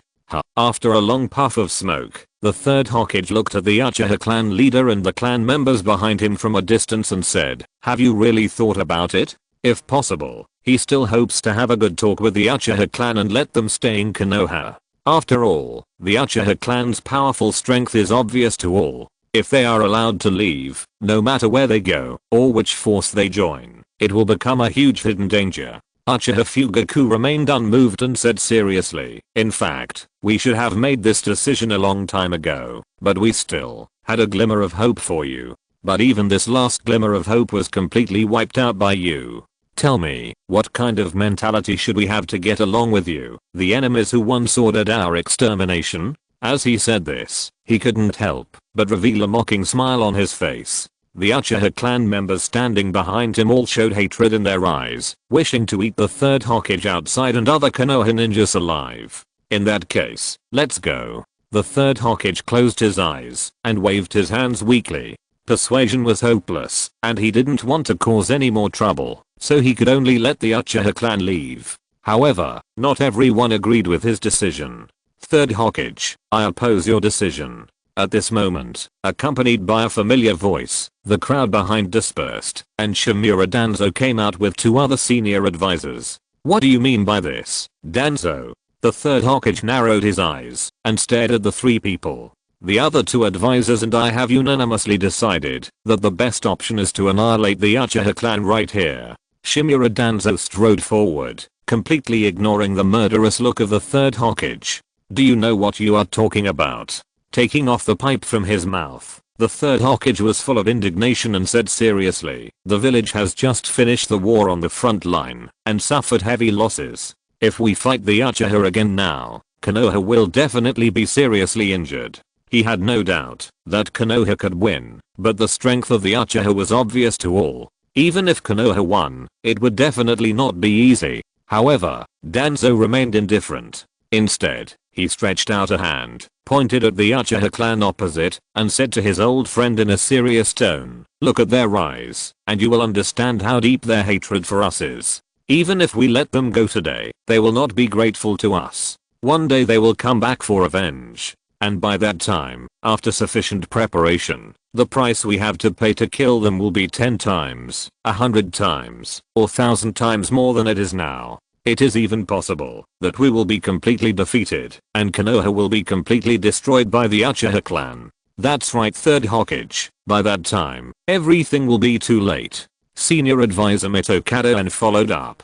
The third Hokage was speechless for a moment, not knowing how to refute. At this moment, Namake's Minato beside him said, "Three advisors, I don't agree with your proposal. You made a mistake in the last life, you can't make the same mistake again this time. I believe that people can understand each other. As long as we slowly communicate with the Uchiha clan, one day we can eliminate the contradictions and prejudices between the two sides and let us reconcile." Hearing this, senior advisor Utane Koharu couldn't listen anymore, and frowned and said, "Are you sure you are awake, Minato? Do you know what nonsense you are talking about? From ancient times to the present, how much hatred has been eliminated by relying on love? Can you give me a specific example?" Faced with such a sharp question, Minato was speechless. Everyone hopes to use love to eliminate conflicts, but in fact, when they are really faced with this situation, they don't believe in love at all. They prefer to believe in killing and their own strength. Only in this way can you really feel at ease, instead of relying on the kindness of others and living in fear. Therefore, Minato couldn't find a real example to convince Utane Koharu. Seeing his embarrassed look, Danzo shook his head and said seriously, "In the last life, the 3 generations all thought you would be a qualified Hokage. But now, everything proves that they are wrong. You are too idealistic. The 4th generation Hokage should be replaced this time." At this time, a loud female voice came from the crowd behind. "What about me? Do you think I'm not qualified?" Then, the crowd automatically dispersed, and a heroic and hot female ninja strode out. Tsunade, didn't you go to the land of rain with Jiraiya to deal with the trouble? Recognizing the person, the third generation Hokage was surprised. That was one of his proud disciples, Tsunade, who was known as the Three Ninjas of Konoha, and the top medical ninja in the ninja world. Tsunade strode up to the few people, looking at the Uchiha clan who were on high alert, and said seriously, Jiraiya said that he could handle the problems over there alone, and said that Konoha needs me more, so he let me come back. However, judging from the current situation, you really need me. The two sides were on the verge of a war, and as the top medical ninja, her presence could greatly reduce the casualties on her side. Chapter 61. Death Spot appears. Then what do you think, Master Tsunade? Namake's Minato looked at the female ninja who was as famous as his teacher, especially since the other party had become the fifth Hokage of Konoha in the previous life. At this time, the attitude of this person was crucial. Facing the undisguised hatred of the Uchiha clan members opposite, Tsunade said seriously, I never advocate using violence to solve problems, and I don't like you three old guys. Danzo. She turned and glanced at Danzo's three senior advisors, and continued, however, this time I agree with Danzo's choice. The hatred and contradictions between the Uchiha and us are too deep, and there is no room for resolution. Even if we generously let them go today, they will not be grateful to us at all, but will redouble their efforts to retaliate. Instead of waiting until that time, and letting things become unresolved, it is better to strangle them in the cradle now. As she spoke, she had already scratched her palm with her nails, and quickly formed a seal, to condense the chakra in her hand. Summoning technique as she pressed her palm hard on the ground, chakra turned into runes and spread rapidly from the palm of her hand to the surroundings, and a strange rune formation immediately formed on the ground. Bang! White smoke rose up, and then a huge summoning beast with blue stripes like a slug appeared from Tsunade's feet, and lifted her up high. It was a sage from the fairyland Wetbone Forest, a part of the slug sage. Although its appearance looks cute, and like a mascot, this sage has extremely powerful healing abilities. Combined with Tsunade's own top medical skills, they can minimize the damage of a team on the battlefield. With them, even if Uchiha and Konoha fight, they can try to control the damage to Konoha to the minimum. Seeing this, Namake's Minato couldn't help but look at the third Hokage anxiously. Hokage-sama, don't you want to say something more? The third generation sighed and shook his head, saying, since everyone thinks this is better, then let's do it. Even Tsunade has expressed her opinion, so there is really no reason for him to let the Uchiha leave. At this time, the Uchiha side also saw the huge slug suddenly summoned by Tsunade on the opposite side. Many Uchiha clan members suddenly became nervous. They knew the ability of the giant slug very well, and they also understood that Konoha was preparing for a battle. This time, it would be difficult for them to leave safely. It seems that they are not going to let you go. A fellow clan member next to Uchiha Fugaku said with a fake smile, as if the matter in front of him had nothing to do with him. Stop talking nonsense. Hurry up and call that person out. Uchiha Fugaku stared at the front, ready to fight at any time. Without the support of that person, he didn't know how to deal with the situation in front of him. After all, the strength of Uchiha and Konoha is too different. Perhaps, he could only lead his people to fight Konoha to the death, until the last drop of Uchiha blood was shed, leaving Konoha with an unforgettable memory. Okay, I got it. The Uchiha nodded, and then his body squirmed and changed into a white monster. Seeing this, the Uchiha people around were shocked. They never thought that the fellow tribesman just now was actually someone else's disguise. Don't be nervous, that's one of us. Uchiha Fugaku hurriedly comforted, allowing many fellow tribesmen to regain their composure. At this time, Konoha also saw the white monster that suddenly appeared. Is that White Zetsu? Many ninjas who experienced the 4th Ninja World War immediately recognized the white monster. They remembered more clearly that there were 100,000 White Zetsu, and they were humanoid weapons made by another great being. The appearance of White Zetsu made things more complicated. Then, everyone saw White Zetsu quickly seal with both hands, and then pressed his palm on the ground. Summoning technique with white smoke rising, a coffin was summoned from another time and space. Is that immortal reincarnation? Seeing the familiar coffin, the third Hokage and others immediately thought of a forbidden technique that Orochimaru often used in his previous life, and they all stared at Orochimaru, who had been silent behind him.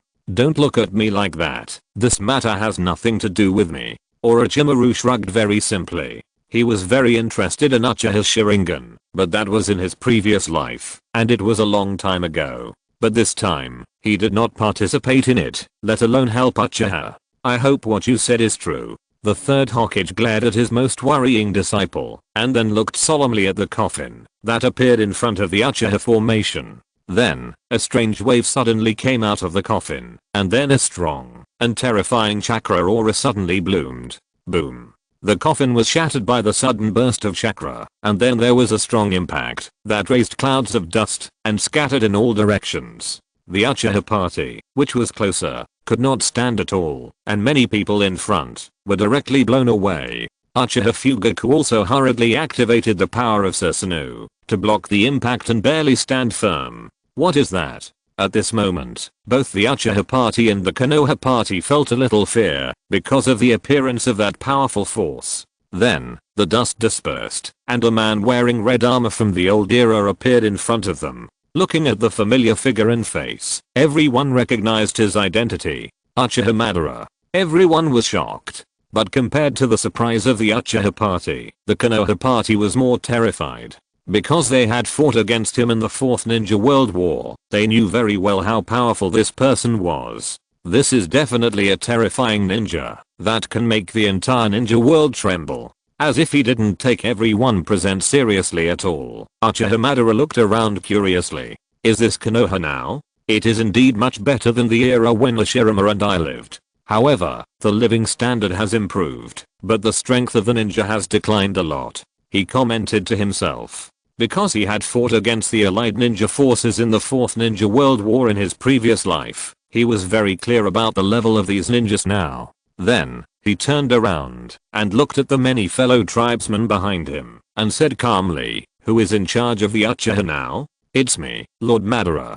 Putting away the Susanoo, Uchiha Fugaku nodded to Madara. "Then let me confirm it again." Uchiha Madara looked at Fugaku seriously and said, "Since you called me out, it means that you chose me this time, right? If you're listening to this novel on a channel other than Fanfic World, it means they downloaded and uploaded it without effort. We cordially invite you to visit our channel, Mundo Fanfic Novelos. There you'll find the original version of this story and you can explore many other novels of various genres. We're waiting for you to immerse yourself in a world of incredible novels. Chapter 62, Parting Ways. Yes. Uchiha Fugaku nodded and said seriously, "This time, we decided to leave Konoha with the adults and recreate an ideal country that belongs to us." As early as when Uchiha Madara was alive, he had tried to call on the Uchiha clan to follow him to leave Konoha. However, at that time, the war had just ended and people were at peace, so naturally no one was willing to follow Uchiha Madara to live a life of displacement outside. Therefore, at that time, Uchiha Madara failed. He was abandoned by all the clansmen and left Konoha village alone. Very good, very good. Hearing such an answer, Uchiha Madara showed a satisfied smile. Whenever he thinks of the feeling of being abandoned by the entire clan, he still can't forget it. But now, he has reconciled with the clan and reunited, and he is extremely happy. Then, he looked at the people of Konoha opposite him and said without any emotion, "Now, I give you two choices. Either you take the initiative to make way, or I will kill you until you make way." With his strength, he was naturally not afraid of anyone present, but this time his purpose was not to kill, but to take his people away from Konoha safely. Once a war really breaks out with Konoha, I'm afraid that few of his people will survive. This is not the result he wants. Hearing this, Konoha's side immediately talked about it. The ninjas who participated in the 4th Ninja World War in their previous lives naturally knew what kind of strength Uchiha Madara had, but not everyone lived to that time, and quite a few people had not seen Uchiha Madara's terrifying strength. Just Uchiha Madara. What are you afraid of? Seeing the solemn expressions of the 3rd generation and others, Shimura Danzo couldn't help but be very displeased. Today's Konoha is not the weak appearance before his death in his previous life. Today's Konoha can be said to be at its peak. with Sarutobi Hiruzen, Namikaze Minato, Tsunade, Orochimaru and other strong men, he had enough confidence to kill this legendary ninja. However, the words of the third generation were like a bucket of cold water poured over his head. We fought him in the 4th Ninja World War. Even with the combined power of the 5 Cage and many coalition forces, we still couldn't defeat him. His strength is not at the same level as ours. Only the former 1st generation Hokage can deal with him. Moreover, even if we can defeat him, our entire Konoha village will be destroyed in the war. Knowing his old friend's temper, he would never deliberately scare him at this time. Danzo immediately understood that these words were not exaggerated, but Uchiha Madara really had this ability. He underestimated this legendary ninja too much. Then what should we do? Are we really going to let them go? Danzo asked very unwillingly. If the Uchiha clan is let go today, there will be endless troubles in the future. We have to let them go. Even if Grandpa is here, he can only let Uchiha Madara leave. Otherwise, the entire Konoha will be destroyed along with the Uchiha clan. Tsunade reminded in a serious tone, looking at the red figure opposite. Yes, I agree to let them go.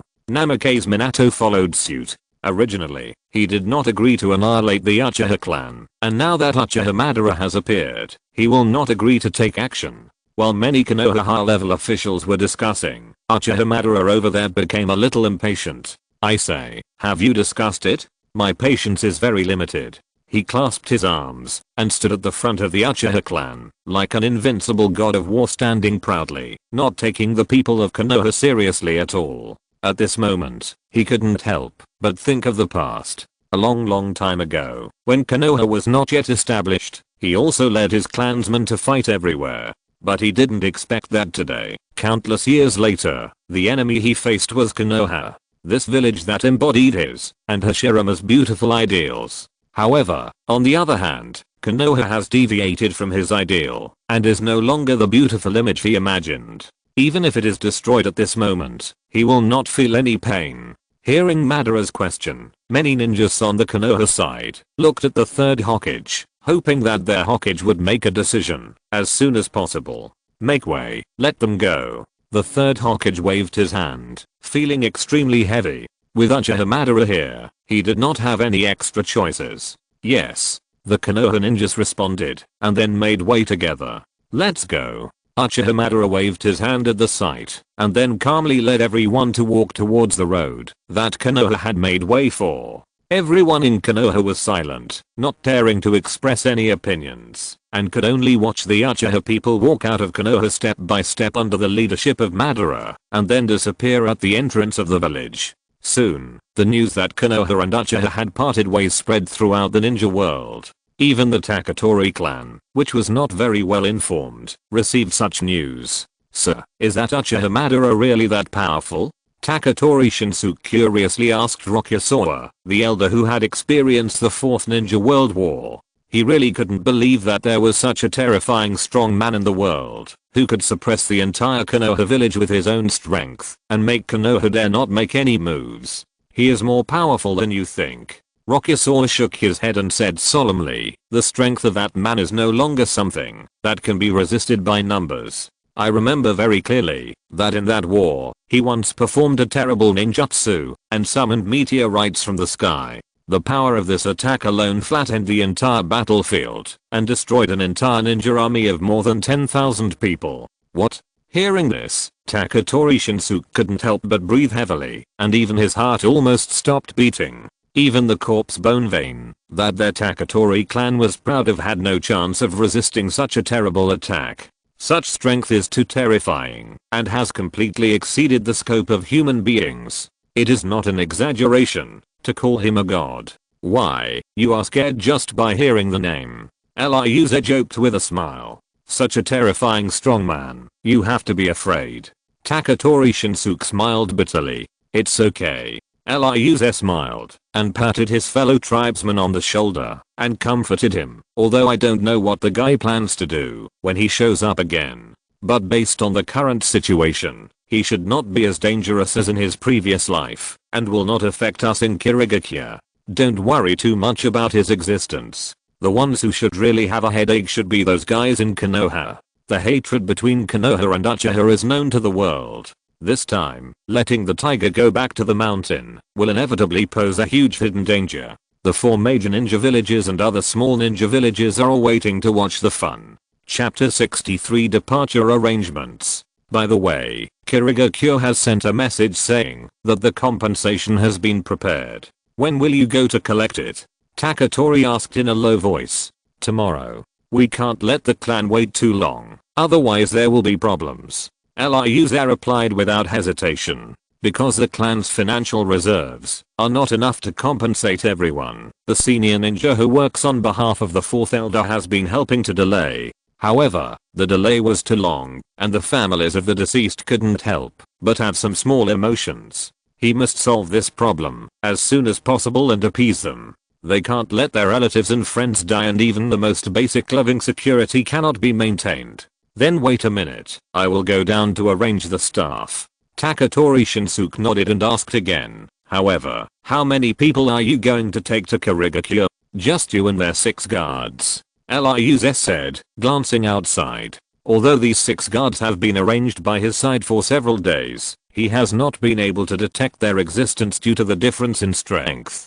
Taking this opportunity, he can also take a good look at his 6 guards. Isn't this too few? Taketori Shinsuke asked after a moment's hesitation. The village is heavily guarded, and it's not easy for ordinary people to break in. He arranged these 6 guards, just to be on the safe side. But after leaving the village, he still has to enter a dangerous place like Kirigakure, and having only 6 guards really makes him feel insecure. Seeing Shinsuke's worried face, Rokuze smiled and comforted him. Don't worry, I'm not so arrogant as to think that I can come and go freely in Kirigakure with just the 7 of you protecting me. Besides this, I have other arrangements. Please give your orders, sir. Taketori Shinsuke immediately pricked up his ears. Liuza then said seriously, if I'm not mistaken, there won't be much danger from the time I leave the village until I enter the Kirigakure village. The real danger is when we get the pension and leave Kirigakure. At that time, whether it's people who want to target us or people who want to rob us of our money, they will take action. So, I want you to go down and form an elite force, ready to rush to meet us in time when we return. Then when I leave tomorrow, I will immediately arrange an elite force to wait outside the Kirigakure village to meet us. Taketori Shinsuke immediately agreed. That won't work. Liuza waved his hands hurriedly and said seriously, it's impossible to hide so many people from Kirigakure. At that time, it will only allow those who are interested to make full preparations in advance, and our reinforcement will lose their due role. You just need to let them stay in the village and wait for us to send a signal for help. But there is still a long distance from the village to Kirigakure. What if they don't have time to support us? Taketori Shinsuke was still worried. Have you forgotten that we have a powerful ally in Kirigakure? Rokuze said with a playful smile. Ally? Taketori Shinsuke was stunned for a moment, and then seemed to remember something, and said in surprise, my lord, are you talking about the Terumi clan?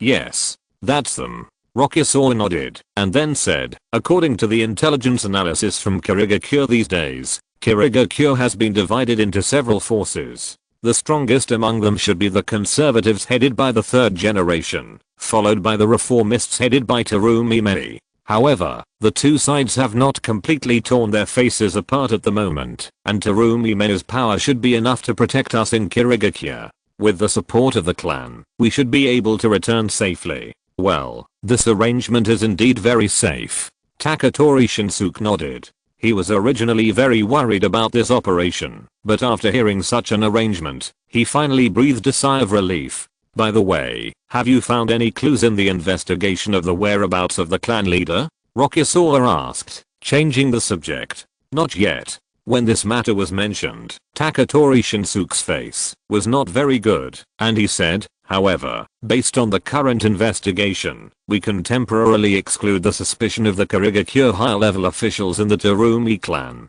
The rest, there are the Hashigaki clan, the Kizuki clan, the Case clan, and the Snow clan. They are all very suspicious. Then hurry up and investigate. The longer the time drags on, the more I worry that something will happen to the clan leader. Liuza was in an extremely heavy mood.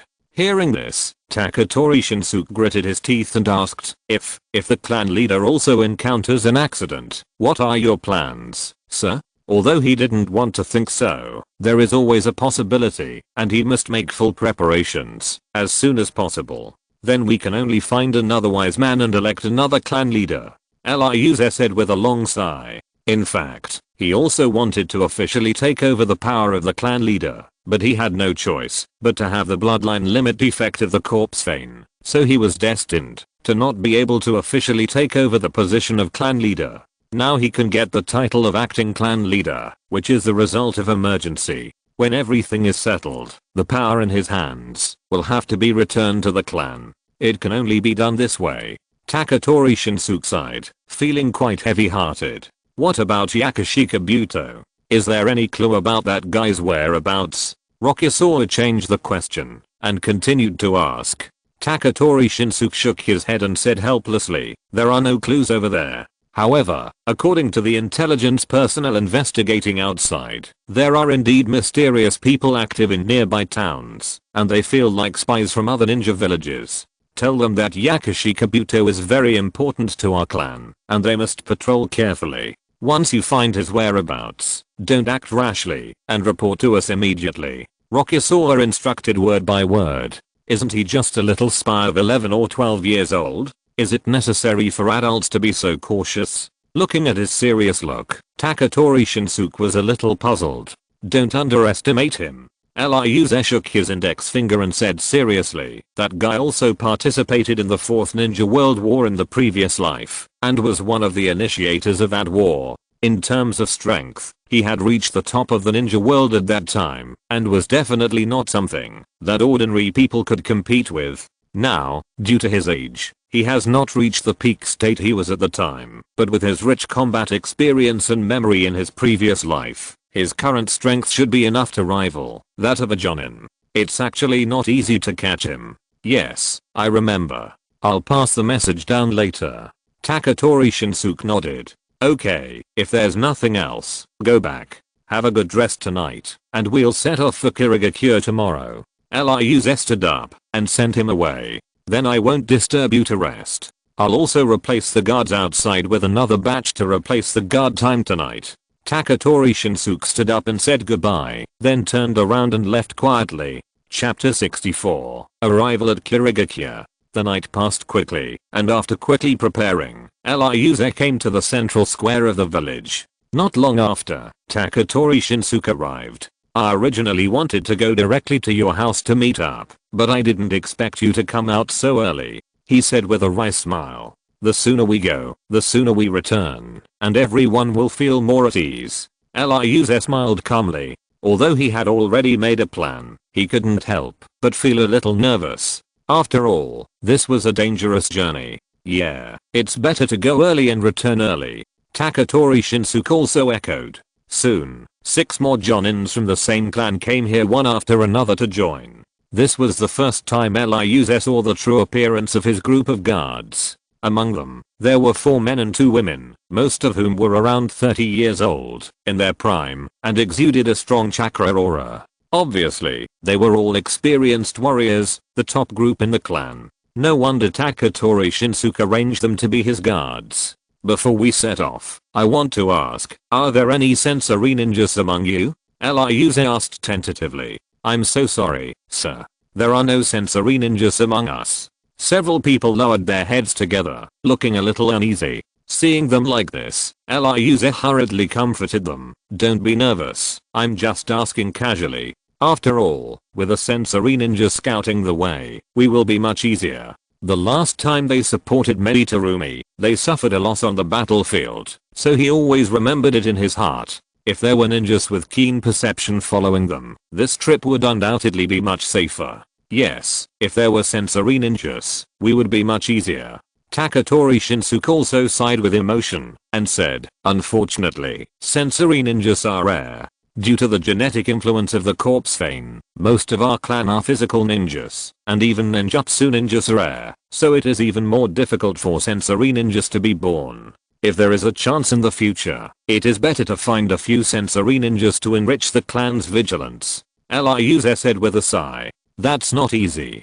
Taketori Shinsuke smiled bitterly. Looking at the entire Kirigakure village, there are not many sensory ninjas. In addition, their excellent sensory abilities can strengthen the vigilance, so all the sensory ninjas with names in the village have their own families. What's worse is that the Taketori clan does not have a good reputation in Kirigakure village. Even if they really find a sensory ninja without an owner, they are not willing to follow them. Okay, since everyone is here, let's go. After looking at the 7 people, Ryuze took the lead and strode towards the village in trance. When passing by the village gate, the 2 guards bowed to Ryuze. I wish you a safe journey. I wish you a safe journey. Thank you for your blessings. I hope everything is safe in the village. Ryuze looked at the 2 people and then strode out of the gate. The 7 people behind him did not speak and all followed silently and left. At this time, the Kirigakurenbu who had been monitoring outside the village also saw Ryuze and others leaving the village and immediately passed the news back to Kirigakure village.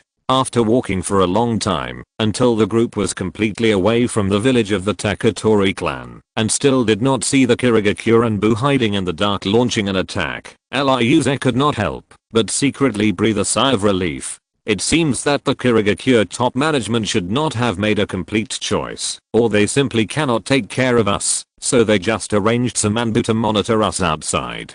He said softly to several people. That's good, at least the danger of our trip can be greatly reduced. Taketori Shinsuke smiled and continued. That's right. But everyone still needs to stay vigilant, and don't be too relaxed. Ryuze earnestly reminded. Yes, sir. Several people responded in unison, without saying anything more.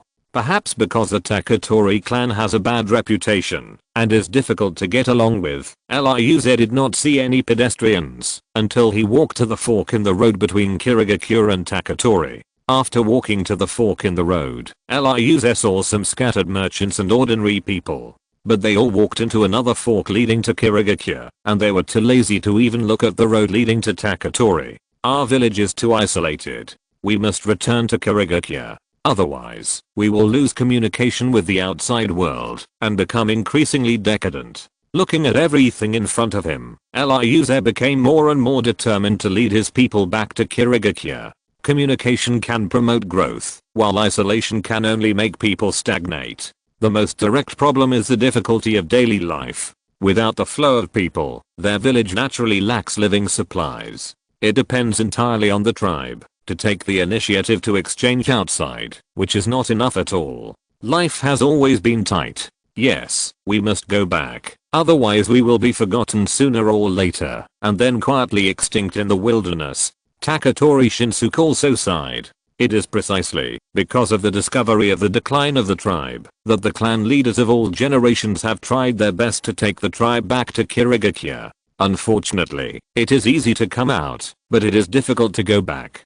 Don't worry, I will definitely take everyone back. After solemnly looking at a few people, Ryuze took the lead and stepped into the fork in the road leading to Kirigakure. Perhaps recognizing their identities, all the pedestrians on the road avoided them and did not dare to stay by their side. Without their obstruction, Ryuze's group's progress speed was also increased a lot. At the same time, the top leaders of Kirigakure were very surprised when they received the news of their arrival. I didn't expect that these guys would dare to come to Kirigakure to collect this pension. They don't even look at the time now, and they are not afraid of dying on the road with the money. The Minister of Finance sneered. The third generation frowned and said, that's what they deserve. No matter what conflicts they have had with the village, their efforts on the battlefield must not be erased. Please ask the finance department to prepare and entrust the pension to the envoy of the Taketori clan who is about to arrive. Yes, my respected Mizukichi. I will go down and arrange it now. The Minister of Finance nodded and then left the Mizukichi's office with a playful smile. The news of the upcoming Taketori clan was not deliberately concealed, and soon the entire Kirigakure village knew about it. All forces were very curious. Given the current situation, how could the Taketori clan dare to come to Kirigakure, and how would they take away the generous pension? Some people were ready to watch the excitement, while others were ready to wait for an opportunity to share a piece of the pie. Suddenly, the tense and stalemate situation in Kirigakure became lively. On the other side, after nearly half an hour of traveling, Elias and his group arrived at a canyon.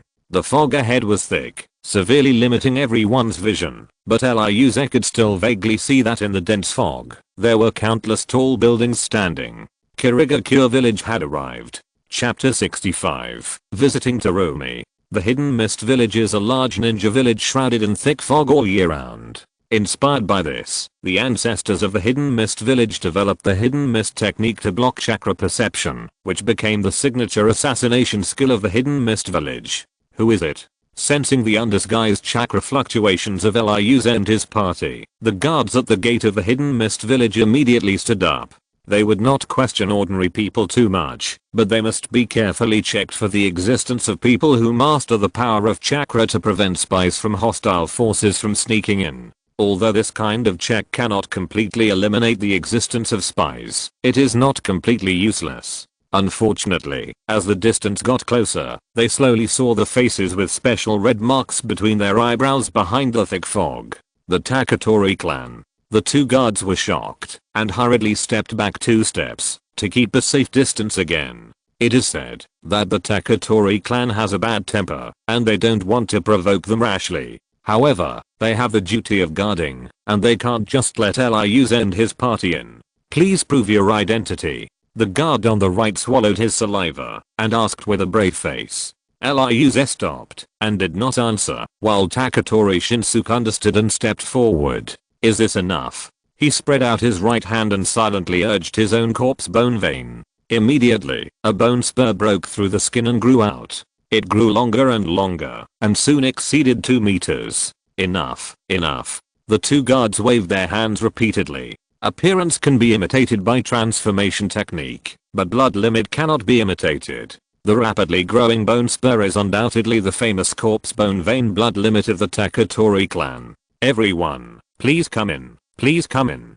The two wiped the sweat from their foreheads and immediately made way. Let's go. Without even looking at them, Elias immediately called a few people to walk in through the gate. Because of the heavy fog, the vision was limited, and Elias could not see the scenery of the Kirigakure in the distance, but there were noisy hawking and footsteps coming from all around. Just by the sound, he could tell that this was an extremely prosperous village. Compared with the deserted village of the Taketori clan, this place was much better. However, just as Elias was admiring the customs of the Kirigakure people, a guard Jonin behind him suddenly complained. Jinsuke, you were too polite to those two guys just now. If it were him, he would definitely intimidate the two guards. Yes, too polite. The others also followed suit and expressed their agreement. Seeing this, Elias immediately shook his head and said seriously, my lords, you should control your temper a little bit. If all the clan members really act like you, even if we return to Kirigakure, we will be driven out again soon. Out of sight, out of mind. If you really can't stand them, just ignore them completely and treat them as a wind in your ears. You know, this is a different time. You can't act recklessly like you did in your previous life. Fortunately, he led the team himself. Otherwise, if he let someone else lead the team, I'm afraid they would have to fight with the Kirigakure people at the gate. Alas, your excellency is right. We should really control our temper a little bit. Hearing his earnest words, several Jonin nodded one after another without any complaints. Having died once in their previous lives, they naturally understood the preciousness of life, so they could still listen to some of his words. Then, Elias looked at Taketori Shinsuke, who was 1 step behind, and said seriously, Sir, do you know where the Terumi clan's residence is? Yes, I know. Please follow me. Taketori Shinsuke nodded and immediately walked to the front and began to lead the way. He already understood that Elias was preparing for the return journey. Soon, the group passed through the busy streets and came to another residential area. Elias noticed that since entering here, he has seen the same family emblem from time to time. Obviously, they have entered the residence of a large family. Not long after, Taketori Shinsuke took him to stop outside the gate of a mansion. Sir, this is the residence of the head of the Terumi clan. He whispered to Elias. At this time, the two guards at the door also noticed Elias and his group. The Taketori clan. They were very confused and didn't understand why the Taketori clan came here. Before they could ask, Rokuze stepped forward and said solemnly to the two of them, "Please inform Meditarumi that Rokuze, the Taketori clan leader, is here to visit." He was not sure whether Meditarumi lived here, but it would be right to go directly to the clan leader. Even if the beautiful lady was not there, the other party should have notified her immediately. Looking for Meditarumi. "Please wait a moment." The guard on the left nodded and turned to the courtyard. To be honest, it was the first time he had seen such a polite member of the Taketori clan. However, what surprised him even more was that a group of 7 Taketori Jonins were led by a genin. Because when that person signed up, he made it clear that he was visiting Meditarumi in his own name. But that genin seemed to be quite prestigious, and the other 7 jonin did not show any dissatisfaction. This situation was really surprising. Not long after, the guard who reported the news came back in a hurry. "Please come in, everyone. Lady Terumi Medi is already waiting inside." He pushed open the 2 doors and smiled as he gestured to Rokuze and his group. "Thank you." Rokuze nodded and then strode in with his group. At this time, the top leaders of Kirigakure also received the news that Rokuze and his group had entered the Terumi clan's residence. Why did those people who only know how to play with bones suddenly go to the Terumi clan's residence? Standing on the top of the Mizukage building, the Sandai frowned as he looked at the mist in the distance. He wanted to look at the location of the Terumi clan's residence, but the mist was too thick, and his vision was greatly restricted. He could only see a sea of white fog. The assistant next to him whispered, "I heard that, when Terumi Medi came back, she was robbed and killed by the puffer ghosts and their group. The Taketori clan helped a lot, and the two sides formed a friendship. I think the Terumi clan wants to express their gratitude to them, right?" "Really? If it's really that simple, that would be great." The Sandai turned around and looked at the assistant deeply. The current situation in Kirigakure is extremely tense, and he dare not underestimate any abnormality, fearing that there is something particularly important hidden in it. Now, the meeting between the Taketori clan and the Terumi clan can't help but make him deeply worried. By the way, Lord Sandai, the 4 of the pufferfish ghosts have been confined until now, and they make noises every day, which makes the neighbors terrified, fearing that they will do something out of the ordinary. Now someone has written a letter to request their release. I wonder what you plan to do, Lord? The assistant asked with his head down. Chapter 66, The Host. Forget it, lift their house arrest order. Sandai waved his hands helplessly. He knew very well that his subordinates had perverse personalities. If they were locked up for too long, they might really cause trouble. Then I will go and pass the order. The assistant bowed and then disappeared on the roof. Finally, he looked in the direction of the Terumi clan's residence, and Sandai followed him to leave the roof. At the same time, after entering the Terumi clan leader's mansion, Lyuze and his party were led through many twists and turns in the mansion, and came to a large courtyard. The attendant who led the way glanced at the hall inside, turned back and said to Lyuze, Lord Terumi Medi is inside, but you can only bring 1 follower in. Okay. Lyuze nodded, and then said to the 7 people behind him, Lord Jinji, please follow me in, and the other lords, please wait outside. Remember not to conflict with others. As he said that, he looked at the few people seriously again. Don't worry, sir. We know the seriousness of this matter. The 6 guards nodded in unison. Then I'm relieved. Rokuze breathed a sigh of relief, and immediately led Taketori Shinsuke into the hall in front. Just as they entered the hall, the sliding door suddenly closed, and then there was an obvious chakra wave spreading, covering the entire hall. Oh no, it's a barrier. Taketori Shinsuke was shocked, and instinctively deployed a defensive posture, protecting Rokuze behind him. Rokuze, who was protected behind him, also had an ugly face, and didn't understand what the Terumi clan was trying to do. At this moment, a familiar female voice came from behind the screen in front. Don't be nervous, we don't have any bad intentions. This is just an ordinary barrier to soundproof and prevent prying. Recognizing that it was Terumi Medi's voice, Rokuze breathed a sigh of relief, and Taketori Shinsuke also put away his defensive posture. Then, the two walked around the screen and finally saw the beautiful girl with long brown red hair. In addition, a middle-aged man with a resolute face sat next to Terumi Mei. I didn't expect that we would meet again so soon. Mei Terumi said to the two with a smile. Are you surprised? But I think it's quite normal. There will be many opportunities to meet in the future. Rokuze smiled and sat opposite Mei Terumi. Taketori Shinsuke did not speak and sat behind him. Excuse me, who is this? Rokuze glanced at the middle-aged man next to Mei Terumi. Sir, that is the head of the Terumi clan, Terumi Toshio.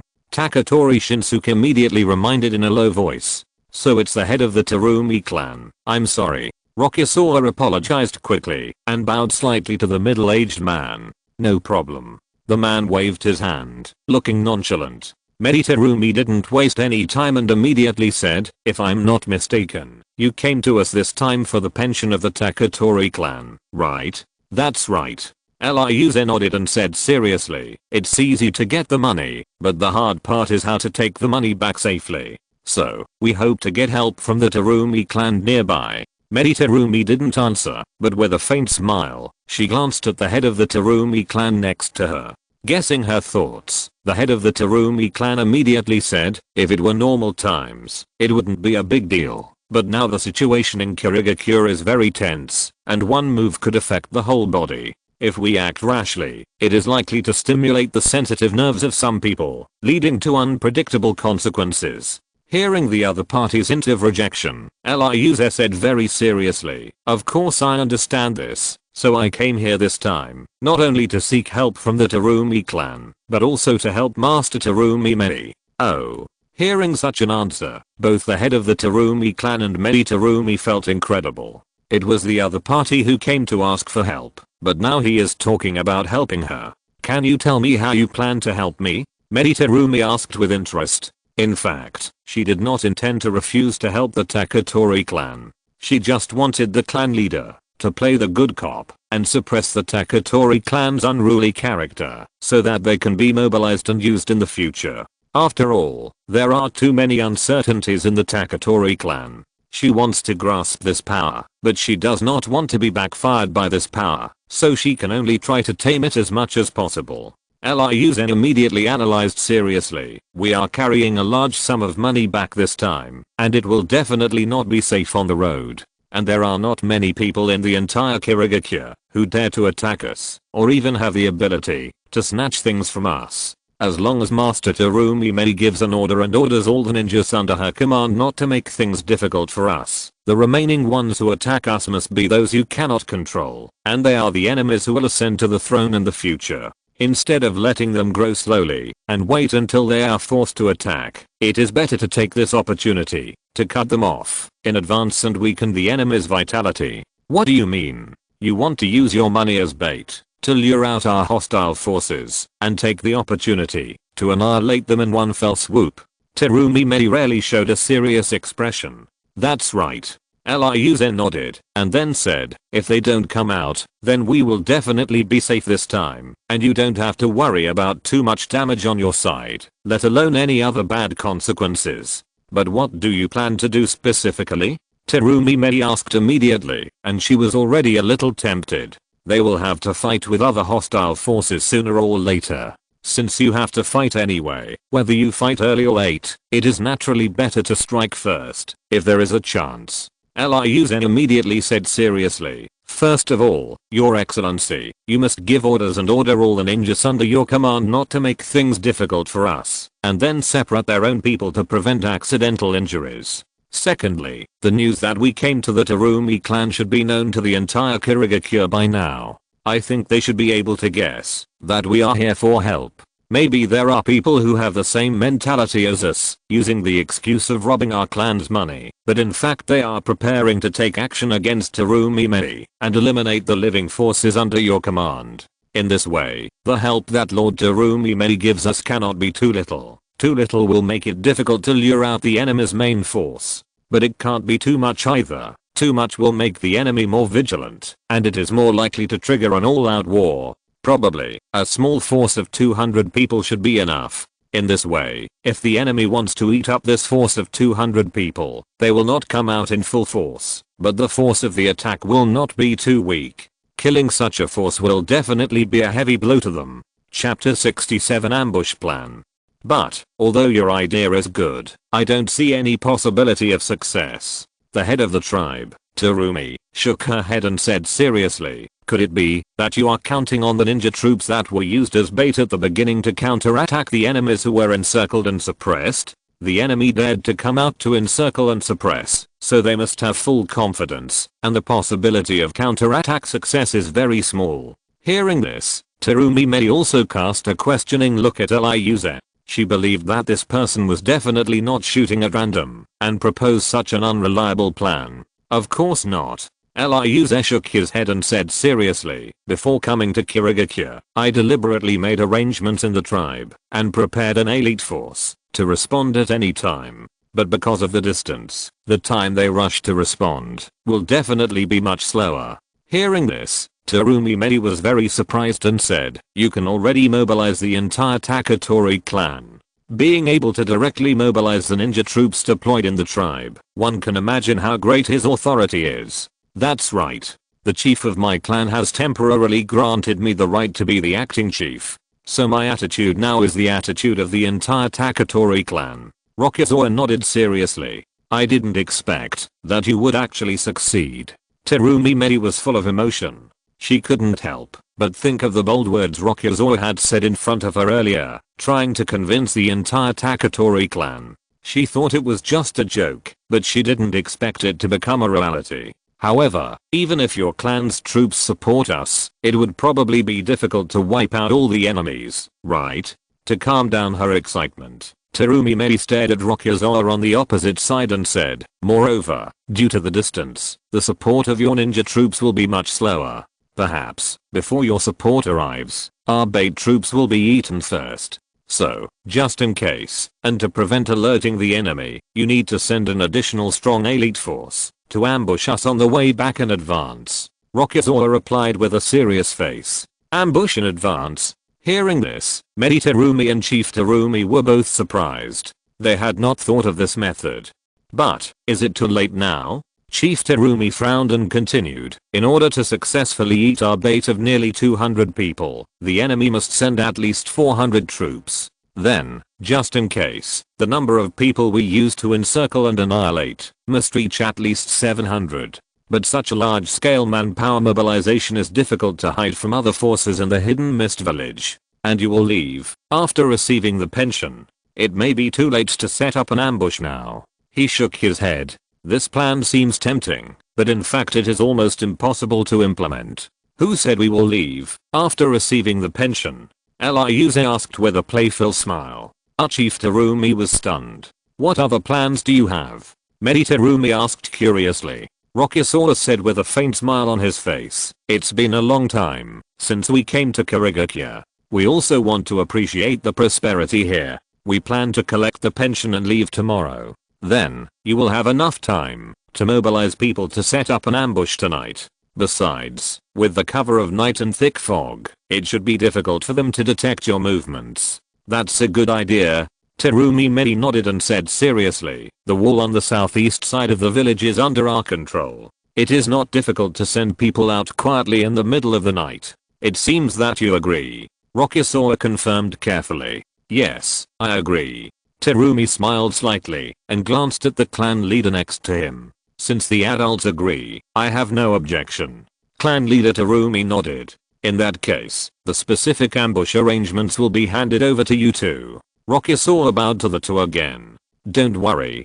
There will be no problem. Terumi Mei was full of confidence. Afterwards, the four chatted for a long time, and Rokuze said goodbye to Taketori Shinsuke and left. Sir, what is the result of your negotiation? After walking out of the Terumi clan's residence, a guard Jonin finally couldn't help asking. Hearing this, the others couldn't help but cast curious eyes at Eliuze. Everything is going well, don't worry. Eliuze turned around and gave everyone a confident smile. Then are we going to collect the pension and go back? Another guard Jonin asked. No hurry, no hurry. Eliuze waved his hand and smiled. It's not easy to come here. Let's have some fun before going back. If you want to have such a leisurely life in the future, I don't know when we have to wait. This is not good, right? A female guard Jonin said in a low voice. She actually wanted to stay here and play for a while. After all, the Hidden Mist village is much more prosperous than their Taketori clan's village.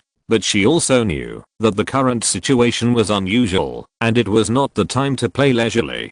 Don't worry, this is also part of the plan. Ryuze waved his hand again and said to Taketori Shinsuke, Your Excellency should be more familiar with this place than us. Why don't you take us around? Yes, sir. Taketori Shinsuke nodded and then took a group of people to stroll around the Kirigakure village. At this time, the Kirigakure finance department had already prepared the pension and was waiting for the Taketori clan to collect it, but no one came after waiting for a long time. What's going on? Those guys don't want this money? The Minister of Finance frowned. At this time, an assistant he had just sent out to inquire about the news came back. How is it? What are those bone-playing guys doing? He asked the assistant anxiously. My lord, they have left the Terumi clan's residence. However, they are now wandering around the Kirigakure village. It seems that they will not come to collect the money for a while. The assistant lowered his head and replied.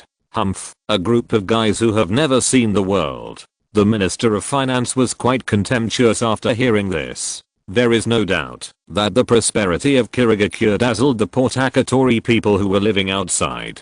Should we send someone to urge them? The assistant asked carefully. No need. The Minister of Finance waved his hand indifferently and added, We are not obliged to provide door-to-door service. Anyway, the money is ready. When to come to collect it is their business. It has nothing to do with us. Just do your job well. At this moment, he couldn't help but hope that the Taketori people would never come or even be killed directly by those forces that were hostile to the Taketori, so that he could swallow this large sum of money without anyone noticing.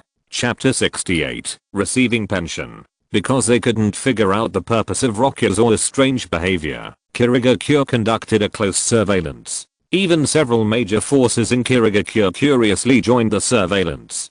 However, Rokuze only had the strength of a genin, and he couldn't detect those monitors who were at the level of Chunin at any time. He was still happily strolling on the streets of Kirigakure with a group of guards. However, this made it difficult for the group of Jonin level guards behind him. Even though they were not professional perception type ninjas, their strength was there after all, and there were too many monitors, so they were noticed by them in a short time. Especially no matter where they went, those monitors' eyes never left them, which made them feel like thorns in their backs, and they were extremely unhappy. Sir, we are being monitored by many people. Should we get rid of them? Taketori Shinsuke whispered to Rokuze. No. Ryuze waved his hand and said with a smile, the more people who monitor us, the better. It's better to tie up the energy of the entire Kirigakure so that it will be more convenient for them to act.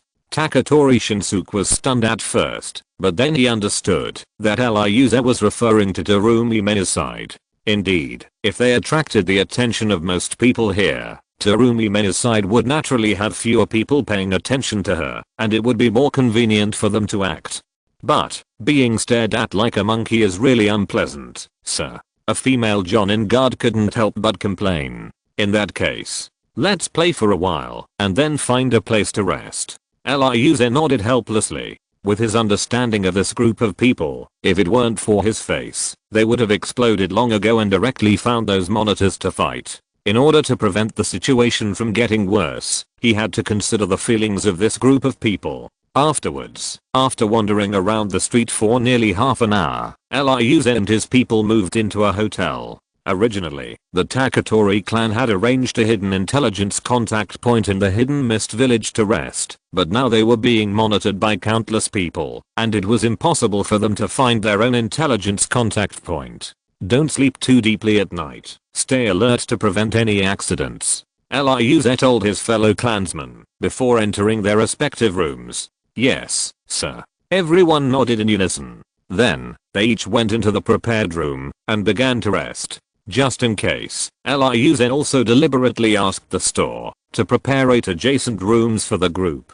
In this way, even if something unexpected happened, they could immediately detect it. Night fell quickly, and the entire Hidden Mist village was shrouded in darkness. Perhaps because it was already shrouded in thick fog, the environment in the hidden mist village seemed particularly dark on this night, when there was little light. Standing at the window of the hotel and looking out, Ryuze could only see some faint lights. Even after more than 5 meters, even the lights could not be seen, only an endless darkness. In the Terumi clan's base, Terumi Medi said to her confidants, even if there is darkness and thick fog, it is easy to alert others if too many people are mobilized at once. I want you to notify the personnel in batches, send them out in batches, and then gather them outside the village. Finally, everyone will follow the instructions of the Blue Jonin and go to the designated location for ambush. Yes. Many confidants disappeared in front of her. Seeing them leave, Terumi Medi looked at the clan leader next to her and asked, how is the bait for escorting the Taketori clan prepared? The list of personnel has been determined, but for safety reasons, it has not been notified yet. For the time being, only a few of us know. Terumi clan leader replied softly. No notification yet. That's fine. Terumi Medi nodded and smiled. Temporary arrangements are less likely to arouse the vigilance of others. But I just don't know what kind of fish will be caught this time. Terumi clan leader can't wait to see tomorrow's results. I hope it's a big fish, otherwise it would be a waste for us to arrange so much. Medi Terumi stood up and looked out the window with a playful smile on her face. The night passed quickly, but Ryuze and his group in the hotel did not sleep very well. In this unfamiliar environment, they had to worry about the dangers that might appear at any time, so it was really difficult for them to let down their guard and fall asleep completely. However, because they were tired of being monitored, they went to the hotel to rest early, so the total sleep time was relatively long, and they did not lack rest. Okay, let's go. After breakfast, Ryuze immediately led a group of people to the Mizukage building. During the rest time last night, he had asked Shinsuke about the location of the Ministry of Finance, the pension collection point. Seeing the direction they were heading, many people guessed their purpose, and the number of spies around them became more and more. Even with Ryuze's strength, he slowly felt the increasingly strong hostility in the air. Their situation became more and more dangerous. Everyone involuntarily tensed their nerves and prepared to fight at any time. Just like that, in this tense atmosphere, Ryuze and his party came to the Mizukage building and found the Ministry of Finance on the first floor. Everyone from the Taketori clan, you are finally here. The Minister of Finance greeted Ryuze and his party with a smile. However, Ryuze did not feel his sincerity, but instead felt a little fake. This guy doesn't like them. Okay, don't say polite words. We just want to get the money and leave as soon as possible. I believe you don't like to see us very much. Ryuze said to the Minister of Finance expressionlessly. This guy has a big belly, and you can tell at a glance that he must have made a lot of money in this position. The other party doesn't like them, and he doesn't like the other party either. Seeing that the other senior ninjas who were traveling with him didn't say anything, the Minister of Finance immediately understood that this team of Taketori ninjas was mainly Ryuze. Although it was strange why so many senior ninjas would obey Ryuze's commander, he still signaled to the assistant next to him, go and take out the money. Give it to everyone from the Taketori clan to count it. Yes. The assistant responded and immediately walked into the next room. Soon, he was seen dragging 3 large boxes out. When he opened the boxes, 3 boxes full of banknotes were revealed. Please count them. If you find anything wrong after this, I will not be responsible, the Minister of Finance said with a fake smile. Of course. Ryuze did not refuse, and then winked at the guards behind him. Everyone understood, and immediately 3 people stood up, and then each of them took a box, and began to count quickly.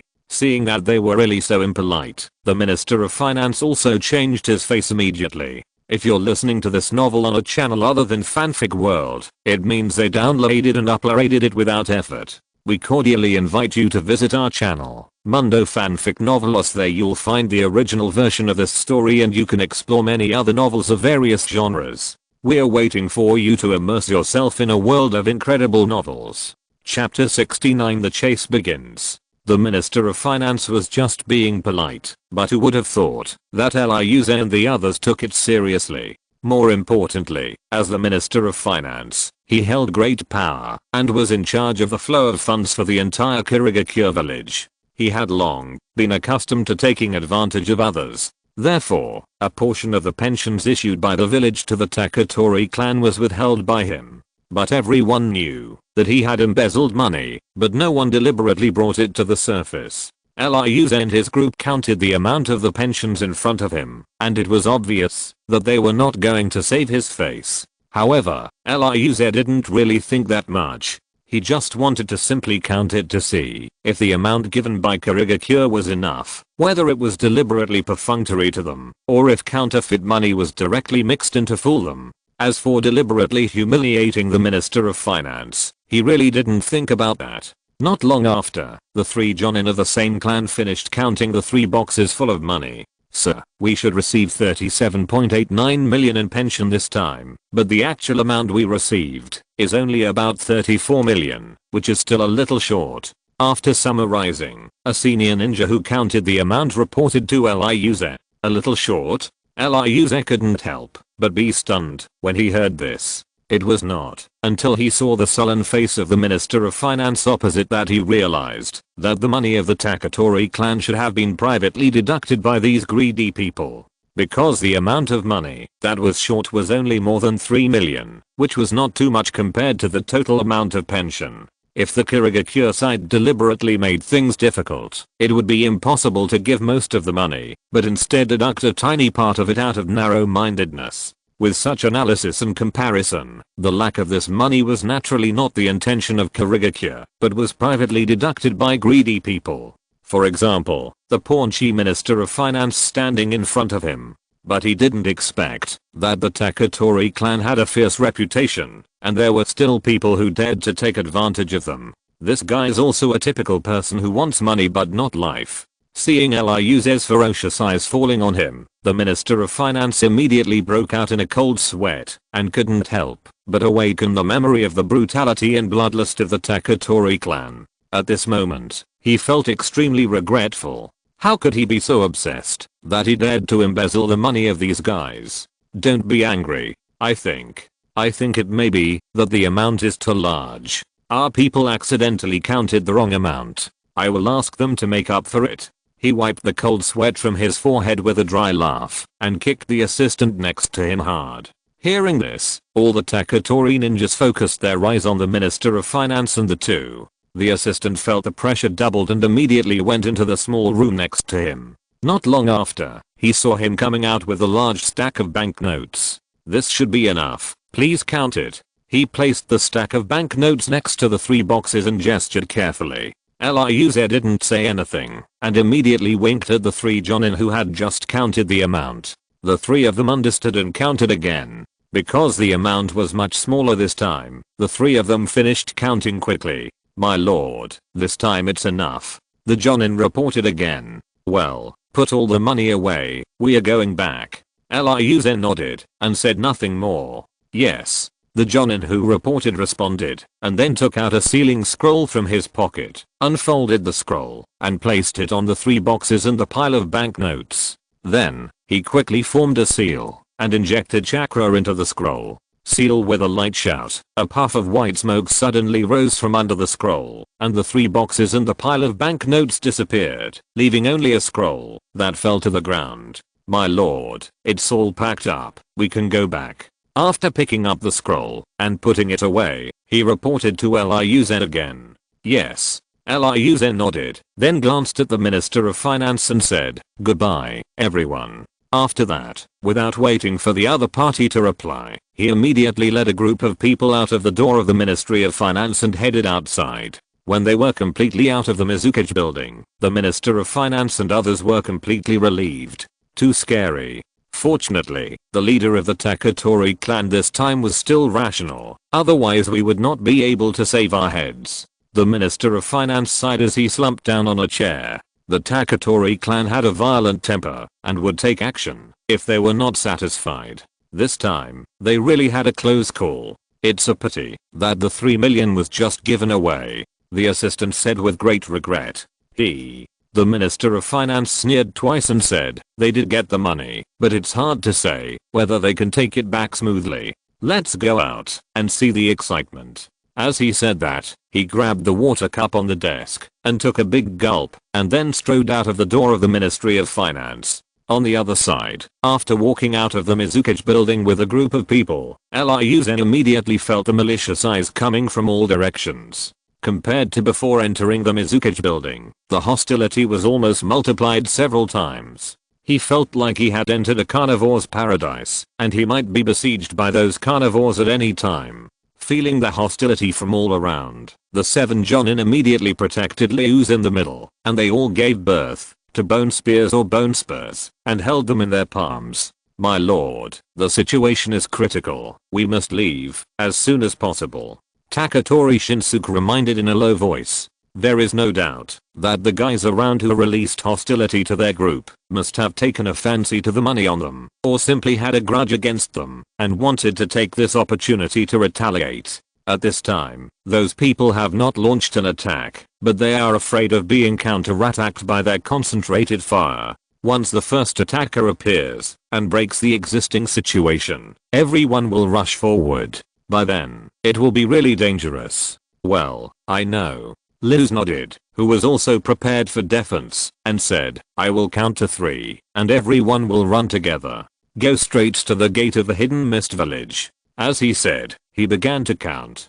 3, 2, 1. As the last number came out of his mouth, he immediately burst out at full speed. 7 people followed closely behind him, and they rushed out nearly 100 meters. At this time, those who were hiding near the Mizukage building were still waiting for the first person to take action. Who would have thought that Liuzen and others would escape first? When they reacted, there was no figure in front of them. Oh no, chase them! Someone exclaimed, and rushed out immediately without waiting. Others didn't think too much when they saw it, and followed closely. In an instant, a pursuit force of nearly 100 people formed behind Liuzen and others. And as more people joined along the way, the number of pursuers continued to expand rapidly. Chapter 70. Heavy Interception. Seeing that the enemies behind them were getting more and more, and getting closer and closer, the group of Jonin guards behind Liu suddenly lost their balance. Attack together. The 2 people who fell behind looked at each other, and then tacitly began to form hand seals synchronously, and gathered chakra in their palms. When a set of hand seals was completed, they immediately stopped and turned around, and then pressed their right hands on the ground together. Corpse bone vein dance of early ferns. Corpse bone vein dance of early ferns. In an instant, one after another thick bone spurs broke out of the ground in front of them and spread forward at a very fast speed and invaded the people chasing behind. Faced with the huge bone spurs that suddenly grew from the ground, many mist ninjas were unable to dodge and were immediately pierced through and died on the spot. The white bone forest was also dyed with a layer of eye-catching scarlet color. Of course, not all mist ninjas were hit by the bone spurs. Some of them were lucky enough to avoid the fatal attack, but they were also trapped in the forest by the hard bone spurs and could not enter or leave. Some of the slower ones were completely blocked behind the bone thorn forest and could not get through at all, so they had to choose to take a detour. In general, the joint attack of the 2 Taketori Jonin was very effective, temporarily blocking the pursuers and giving the people of Rokuze some breathing time.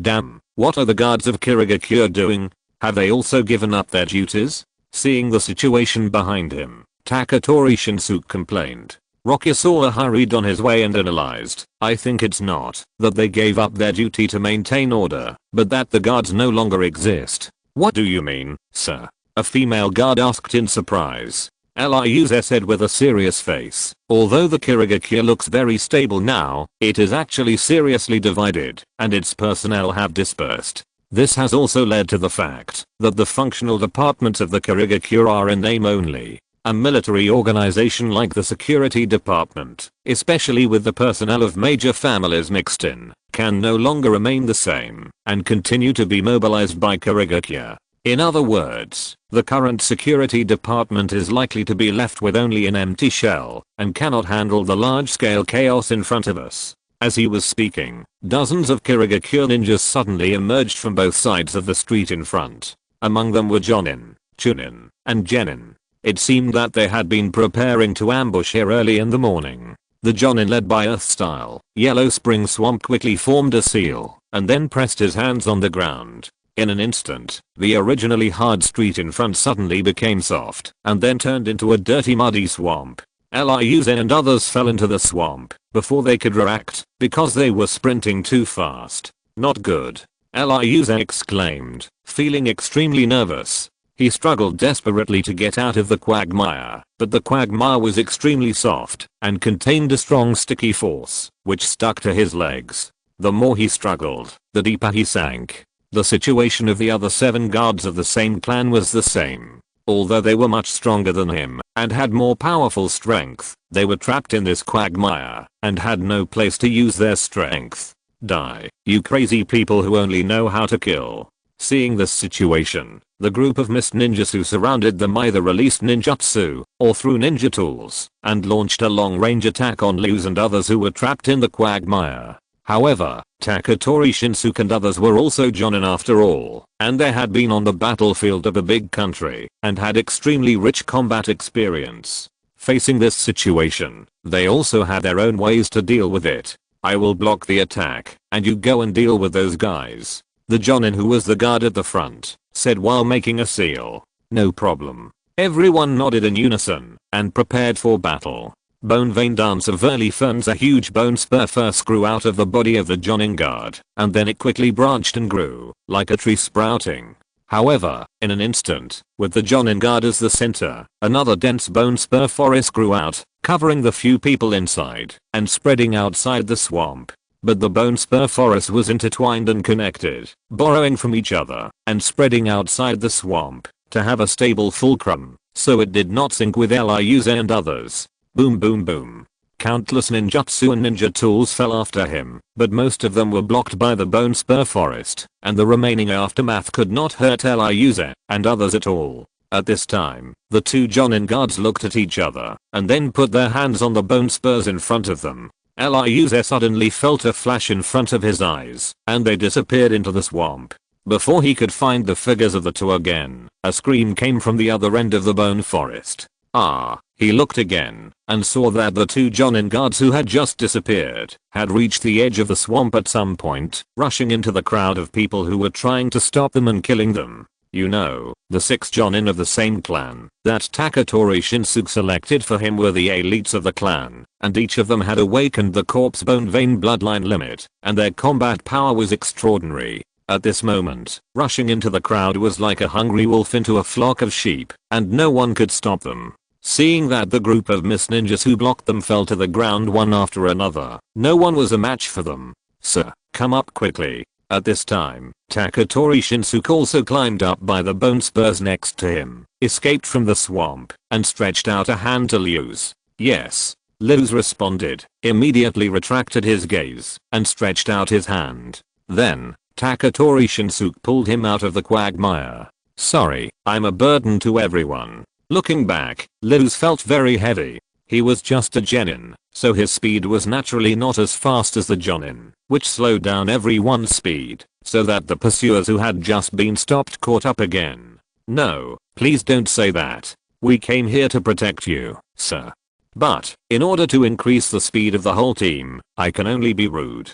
Taketori Shinsuke shook his head and lifted Lyuze's shoulders with one hand. Before Lyuze could figure it out, he saw him taking him to leap quickly in the white bone forest, and he came to the outside of the swamp. At this time, the 2 Jonin guards who had just taken the lead had cleared out the mist ninjas who blocked the edge of the swamp, leaving a pile of corpses on the ground. Seeing that there were some children's bodies among them, Lyuze felt sorry, but still didn't say much. Since you choose to raise the butcher knife, you must be prepared to be killed. No one deserves to die, and no one doesn't deserve to die. Everyone wants to live, so one side must die. Let's go. After giving the order again, Taketori Shinsuke took him towards the entrance of the hidden mist village at a faster speed. Chapter 71, blocked at the village entrance. Unfortunately, there were too many people who coveted Lyuze's money, or who had a grudge against the Taketori clan. Just after killing one group, another group suddenly rushed out from the front. Kill. The 2 Jonin guards who were responsible for clearing the way did not hesitate, and immediately produced bone spurs from their palms to meet them. with their super close combat ability. After quickly rushing into the enemy crowd, the two of them quickly solved the mist ninja blocking the way in front. Let's go. After a greeting, Luz and his group quickly followed and continued to move forward. However, before they had gone far, a small group of interceptors appeared in front. Luz saw it and immediately reminded, don't entangle with them, just break through their interception. We have too many enemies, and we can't kill them all. If we really kill them one by one, we will be exhausted sooner or later, and be exhausted to death here. Yes. Several people responded, and then adjusted their mentality, changing to breaking through the siege as the main focus, and no longer focusing on killing as before. Just like that, the group of people rushed through the streets of Kirigakure like an arrow from a bow, penetrating through one blockade after another at a very fast speed. Although they tried their best to avoid entanglement with the enemy, and tried to maintain their physical strength, after breaking through nearly 23 blocks in a row, the 8 people were all exhausted and panting. Fortunately, they finally arrived at the entrance of Kirigakure village. Unfortunately, a team of more than 50 people blocked the gate of Kirigakure, blocking their way back. What should we do, sir? Stopping at a safe distance, Taketori Shinsuke looked at Luz nervously. There were too many people blocking them, and it was not an easy task for the 8 of them to break out. Especially Luz himself only had the strength of a genin, and they also needed to be distracted to protect him, which further increased the difficulty of breaking out. Don't worry. Didn't you forget that we still have reinforcement from Meditarumi? Luz reminded, and then began to look around. Unfortunately, he looked around for a long time, but still couldn't find any shadow of reinforcement. It's already this time and she hasn't shown up yet. Aren't we being fooled by that woman? A Jonin guard expressed his dissatisfaction while being alert. If he wasn't worried about hurting Liuze's face, he would have wanted to curse at Xiang Miming. No, she can't tease us with such a thing. It must be that she was a little slow in gathering people, or there was something else that delayed her. Liuze shook his head, looking serious. Based on his understanding of Xiang Miming, she was definitely not a person who didn't keep her word. At this moment, one of the mist ninjas who were blocking the road in front, came out and shouted, "Hey, you crazy people who only know how to kill. Now, I'll give you a chance. As long as you hand over the money, we will let you go." The fighting power of the Bamboo Cutter clan is obvious to all, especially the group in front of them as the elite among the elites of the Bamboo Cutter clan. It will cost a lot to take them all down. However, their purpose is only to seek money, and they don't want to fight the Bamboo Cutter clan to death, so they don't want to force it directly. Hearing this, the 7 Jonins were furious. They had never been threatened and despised like this before. However, before they could get angry, Liuze stretched out his hand to stop them, and reminded them in a low voice, "Don't be angry, let me delay for a while.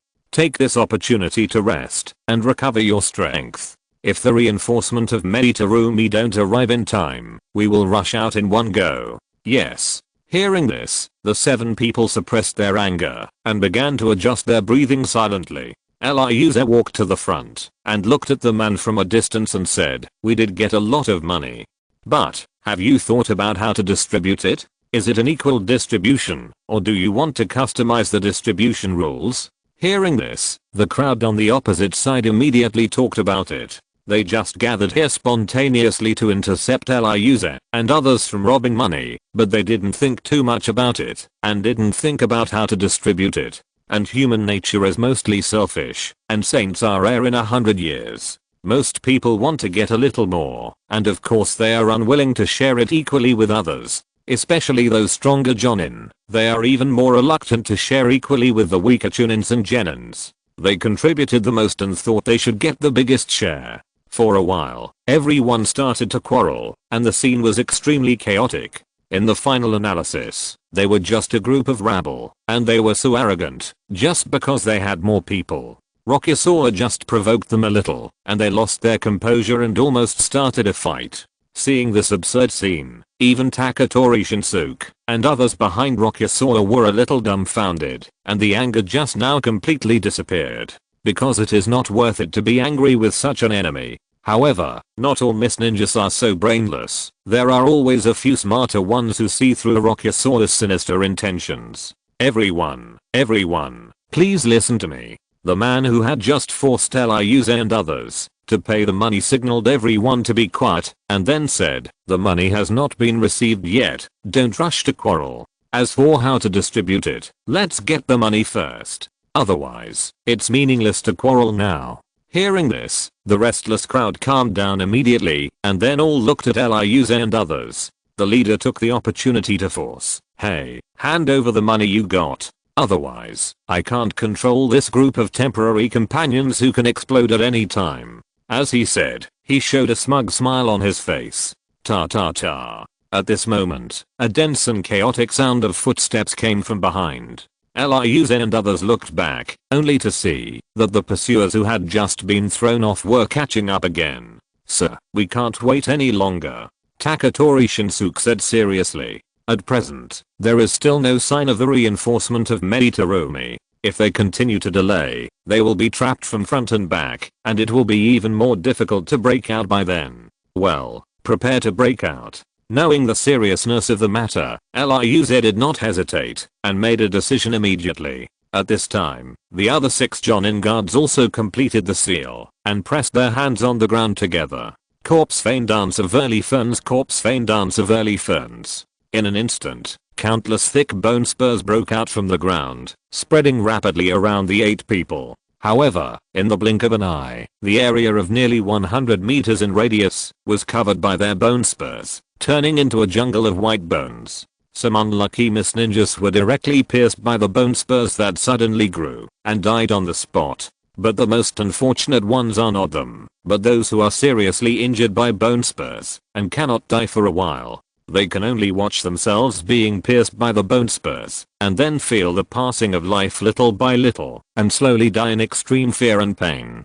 Chapter 72, Difficult Journey. However, the goal of the 6 Jonin guards was not to kill the enemy with this move, but to divide the battlefield, and create war bunkers. The number of enemies was too large. If they really fought face to face, even if they were powerful, they would sooner or later be drowned in the human wave tactics. But with this forest of bones, they divided the battlefield and dispersed the enemy's strength, and the pressure they had to face at the same time naturally decreased greatly. More importantly, hiding under this forest of bones, they could also block most of the enemy's long-range ninjutsu attacks and further ensure their own safety. We will stop the pursuers behind us, and you quickly take Lord Liu's away first. The 3 Jonin guards looked at each other, and then passed through the gap in the bone forest, and rushed towards the countless pursuers behind. Liu's didn't say anything more when he saw it, and immediately rushed to the village in trance with the remaining 4 people. Kill them and avenge our companions.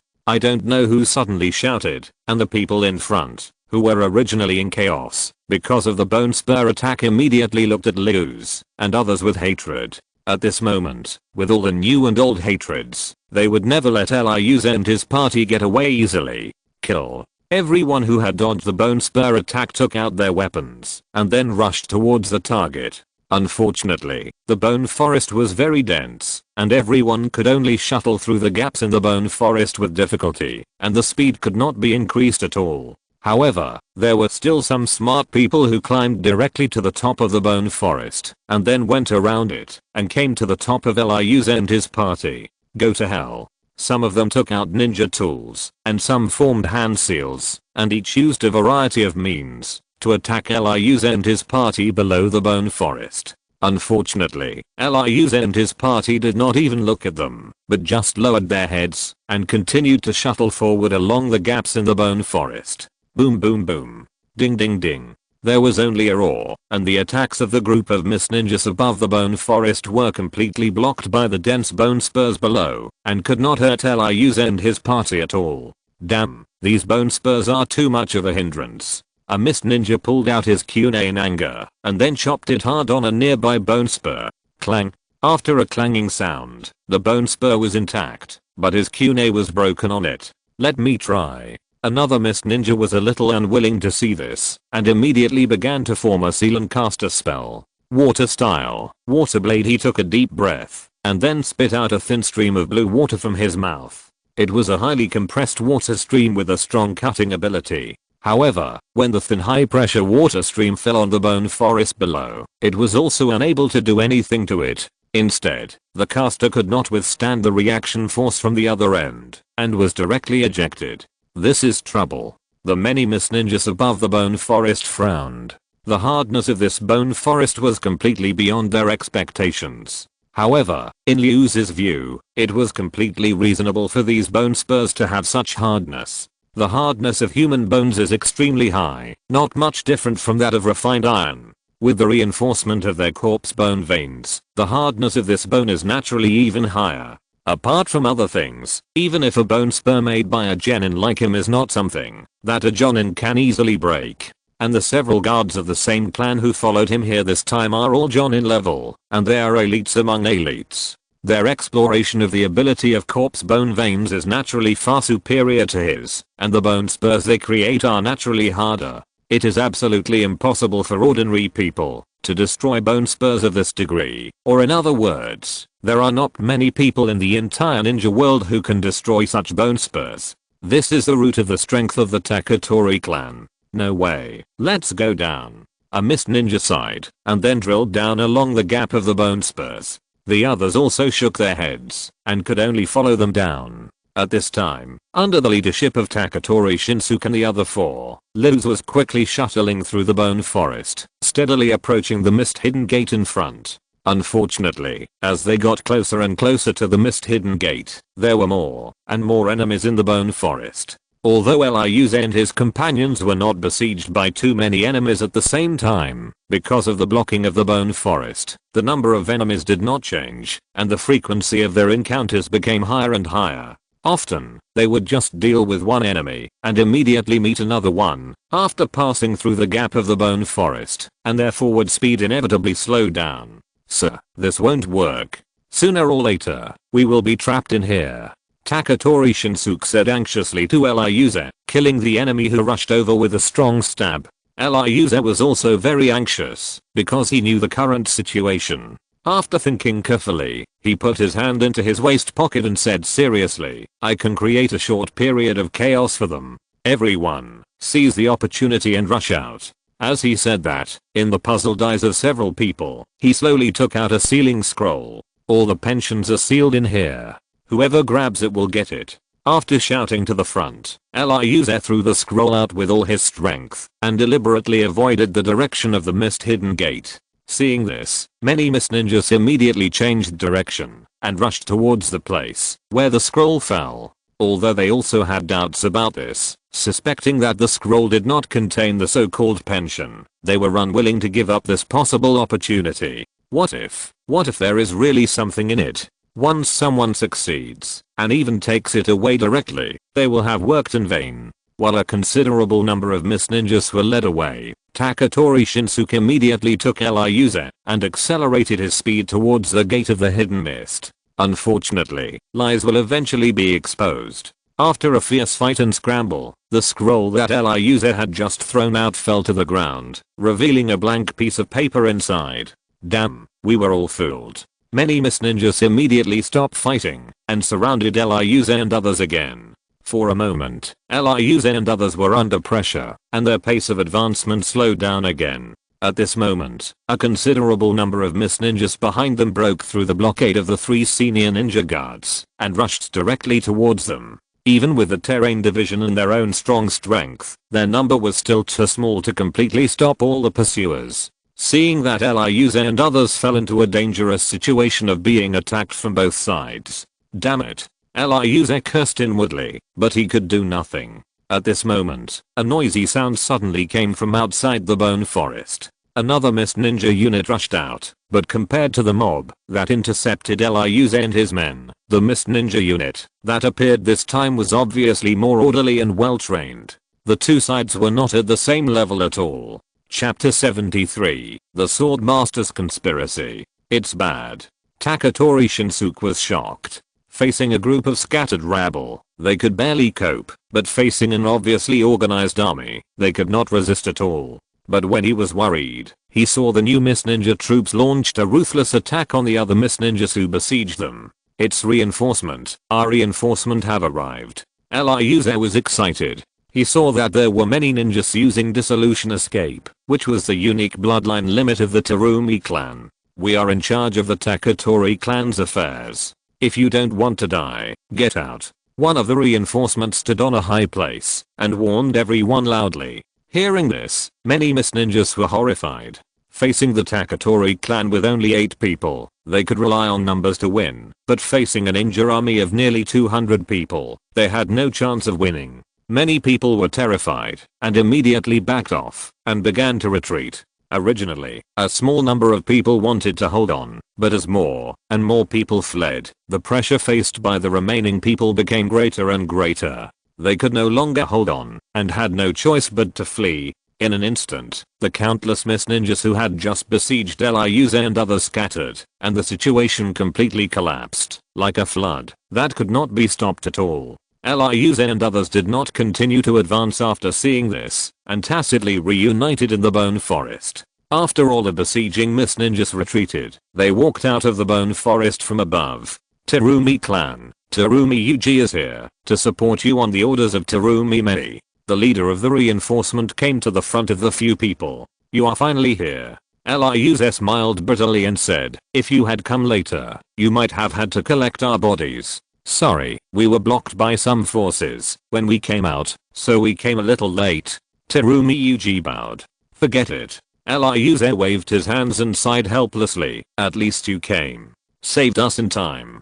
To prevent accidents, let's leave here quickly. The reinforcement of the Terumi clan temporarily intimidated some people, but there were more people who coveted and hated them in the entire Kirigakure village than just these few, and there were more people waiting and watching. If time dragged on for too long, it might cause unexpected changes, and they had to leave quickly. Okay. Terumi Yuji did not object. Then, Lyuze and his party walked out of the Kirigakure gate with the Terumi reinforcement. In the Mizukichi building, the third generation also received news of the fierce battle outside and felt extremely melancholy. He wanted to stop it, but the entire Kirigakure village had been completely divided by major forces, and the authority of the Mizukichi had been reduced to the lowest level. It was impossible to quell the dispute with just one word as before. But if he directly sent his own troops to press on, it might lead to further escalation of the conflict and cause unpredictable consequences. The worst thing was that he was not even sure whether the troops under his name would still listen to his command.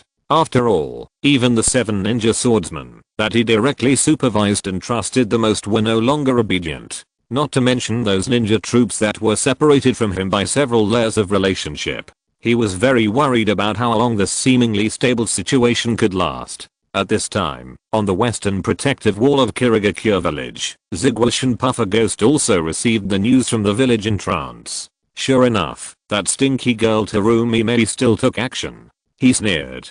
Since receiving the news yesterday, he heard that the envoy of the Taketori clan visited the Terumi clan directly after entering Kirigakure. At that time, he suspected that the Taketori clan should be asking for help. From that time on, he began to plan and wanted to take this opportunity to strike at Terumi Mei's power. If Terumi Mei did not take action, it would be fine. If she took action, she must pay a price, and by the way, recover the losses she suffered in the last fight with her. But unexpectedly, the Taketori Rokuze and his party did not rush to leave that day, but stayed in Kirigakure for a night, and they waited for a night in vain.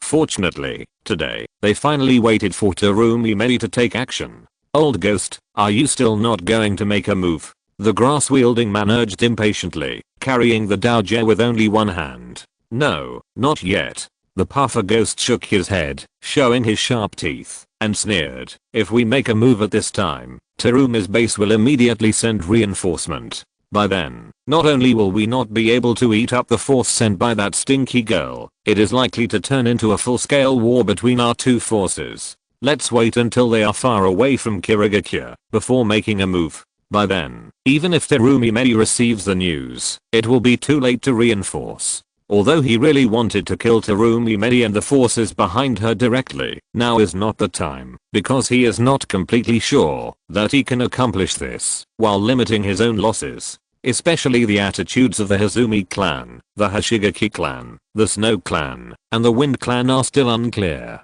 If a full-scale war really breaks out, the result can only be that both sides will suffer, and in the end, others will benefit. However, we can't take action now, but we should still move the troops out and prepare for action. Zigwish and Puffer Ghost then winked at a confidant next to him. The protective wall to the west of Kirigakure village has been completely under their control. They can transport their people out of Kirigakure without anyone noticing, giving Terumi Mei a big surprise. After receiving the signal from the Puffer Ghost, the confidant immediately turned around and left to mobilize their ninja troops. By the way, old ghost, are you going to take action yourself this time?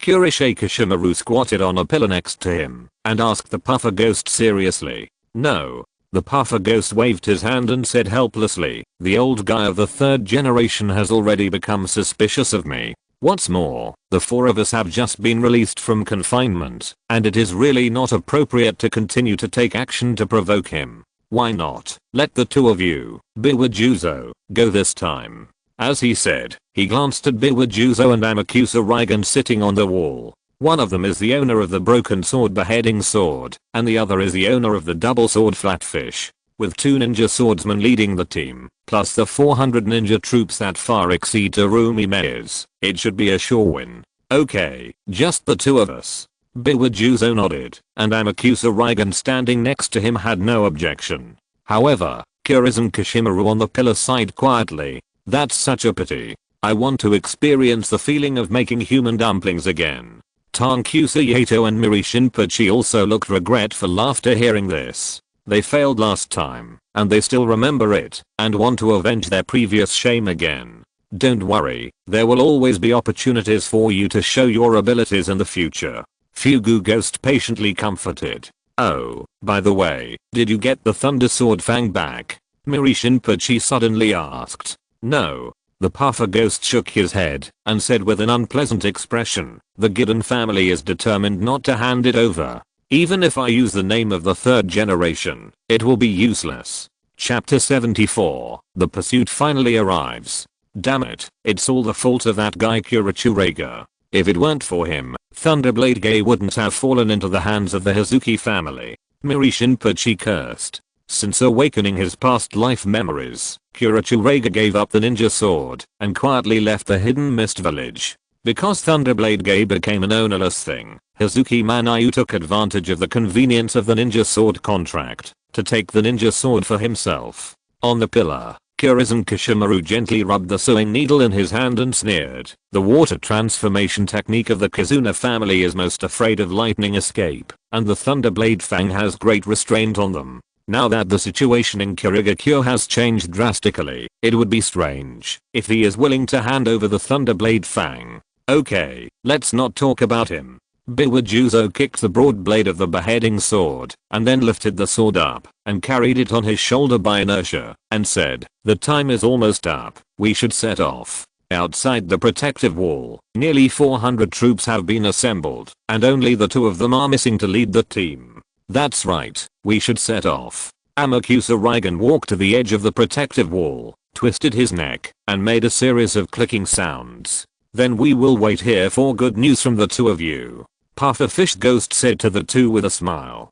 Don't worry, with the two of us taking action personally, there won't be any accidents. Biwajuzo was full of confidence, and then jumped down from the protective wall. Amakusa Raigen followed closely behind, and fell into the crowd below. On the other side, Rokusawa and others left the hidden mist village under the escort of Terumi Yuji, but there were still unwilling mist ninjas chasing after them one after another. But fearing the strength of Rokusawa's side, those pursuers did not rashly launch an attack, but just followed far behind, waiting for an opportunity. Those guys behind look so annoying, why don't we stop and kill them all? A female Jonin guard from the same clan couldn't help but complain. Forget it. We still have to escape now. Stopping and wasting time will only arouse suspicion. Rokusawa rejected her proposal. But then again, we have been out for so long and still haven't seen other forces take action. Could they have given up?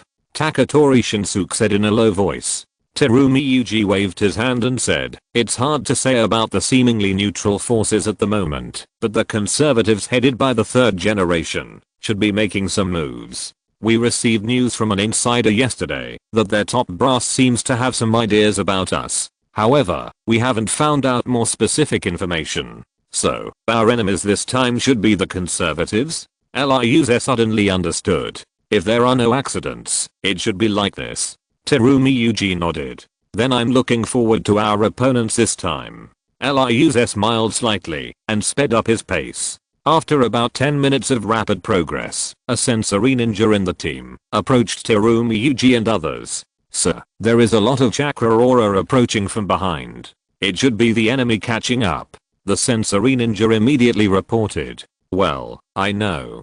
Terumi Yuji nodded and then instructed, please continue to sense their movements. Report immediately if there is any abnormality. Yes. The sensory ninja responded, then slowed down and fell to the back to continue to detect the enemy's movements. At this time, Ryuze, who also heard the report, looked at Terumi Yuji and asked in a low voice, excuse me, how far are we from your ambush circle now? Go at full speed. In about 5 minutes, we can reach a narrow valley, which is also the ambush point we set up.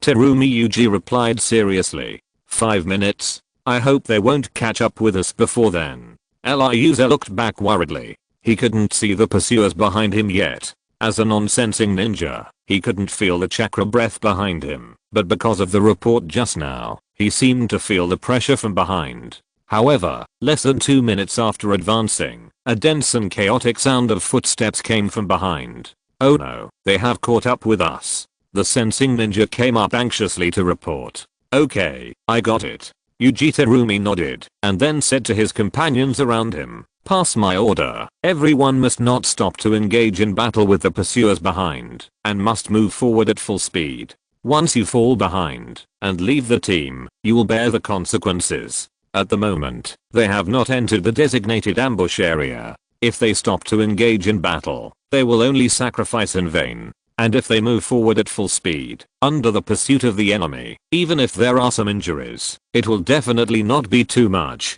Rokuze, who was not far away, frowned slightly and whispered, Yuji Jonin, this may not be appropriate. Oh, what's wrong? Yuji Terumi felt a little surprised. Before coming here, Lady Terumi Mei had told him to listen more to the words of this bamboo troll representative. If not for this, he would not bother to pay attention. Ryuze analyzed seriously, the enemy must have used all their strength to catch up with us, and they are very eager to fight with us. But if we choose to avoid fighting from the beginning and let them not taste any sweetness, I'm afraid they will stop chasing and then ambush you halfway. Hearing this, Terumi Yuji was immediately shocked and broke out in a cold sweat. He only wanted to control the losses and then lure the enemy into the trap, but he forgot that the enemy was not a fool who would only chase without thinking. Once the enemy lost interest in chasing, their mission as bait would be considered a failure. Knowing this, he immediately ordered the people next to him again. The whole army should slow down a little,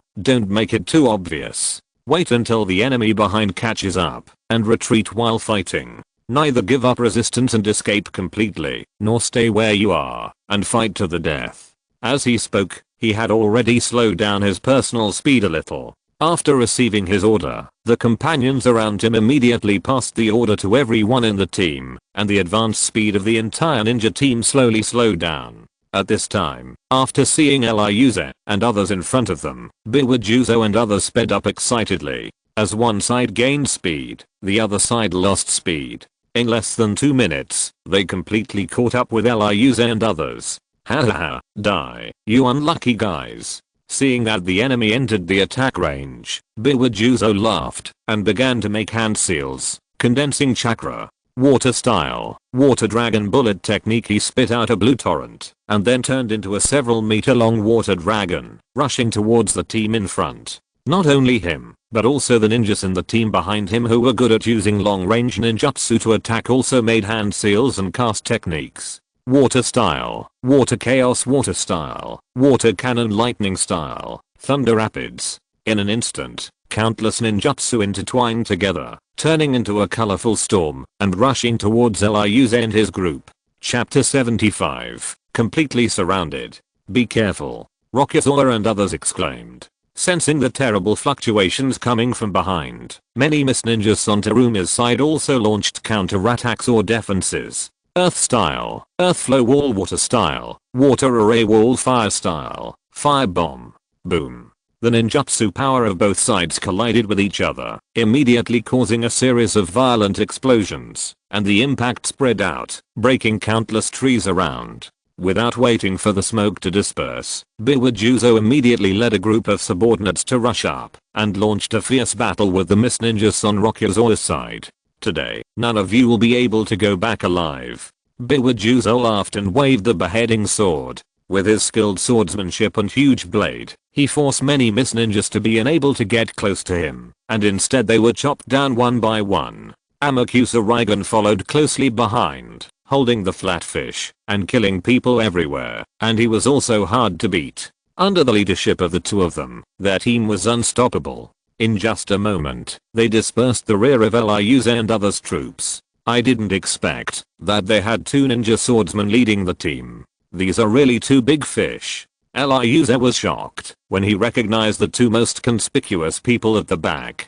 The combat power of each ninja swordsman is very strong and extraordinary. Now that two of them are out together, their pressure has doubled. Retreat quickly, retreat quickly. He anxiously reminded Terumi Yuji, who was not far away. Originally, he wanted Terumi Yuji and his team to fight with the pursuers behind them once, and then fake defeat and flee, so as to lead the enemy into their encirclement. But now, seeing the enemy's unstoppable appearance, there is no need to act anymore. The opponent is powerful and numerous. They are no match at all. If they don't retreat quickly, once they are completely entangled, they can't leave, even if they want to. Terumi Yuji, who also saw that the situation was not good, originally wanted to test it out, decisively issued an order. Retreat, retreat quickly, don't fight. After receiving his order, the many Miss Ninjas who wanted to turn around and fight had to suppress their eager thoughts and continue to move forward. As for the part that had been caught up in the back, everyone had to find a way to get out as soon as possible and catch up with the troops in front. Otherwise, they could only be besieged and killed by the enemies who followed up. Seeing that the enemy collapsed and fled at the sight of the wind, Biwajuzo and others were even more forgetful. Chase, keep chasing, kill them all. After cutting down the last enemy in front of him, Biwajuzo raised the beheading sword and loudly issued a pursuit order to everyone. Yes. No one refuted, all immersed in the joy of the upcoming victory, and began to chase Lyuze and his group more and more vigorously, and constantly mocked and humiliated them, trying to anger the opponent and make them stop and fight. However, under the tough order of Terumi Yuji, even if some people did not obey, they could only run away together, and did not dare to stop. Just like that, in the intense pursuit, Rokuze and others rushed into a narrow valley. Finally here. Terumi Yuji breathed a sigh of relief. Is it here? Rokuze asked tentatively. Yes, it's here. Terumi Yuji nodded, and then said, however, our mission is not completely over. We still need to rush to the exit of the valley in front and completely block the exit. As he said that, he passed down the order to block the exit in front. At this time, at the moment of chasing into the valley, Biwajuzo couldn't help but feel an inexplicable sense of crisis in his heart. However, he didn't think too much in his excitement. He just wanted to intercept the fleeing Terumi team in front, thinking that the inexplicable sense of crisis was his own illusion. In addition to him, there were also many smart Miss Ninjas in the huge ninja swordsman team behind him. After realizing that the terrain in front might be dangerous, they instinctively wanted to stop and investigate. Unfortunately, the general trend was unstoppable, and most people were dazzled by the upcoming victory, and no one was willing to listen to their warnings. Not only did they fail to stop the troops from advancing, but they were swept into the valley. Above the valley, King led many Miss Ninjas, and had been lying in ambush for a whole night.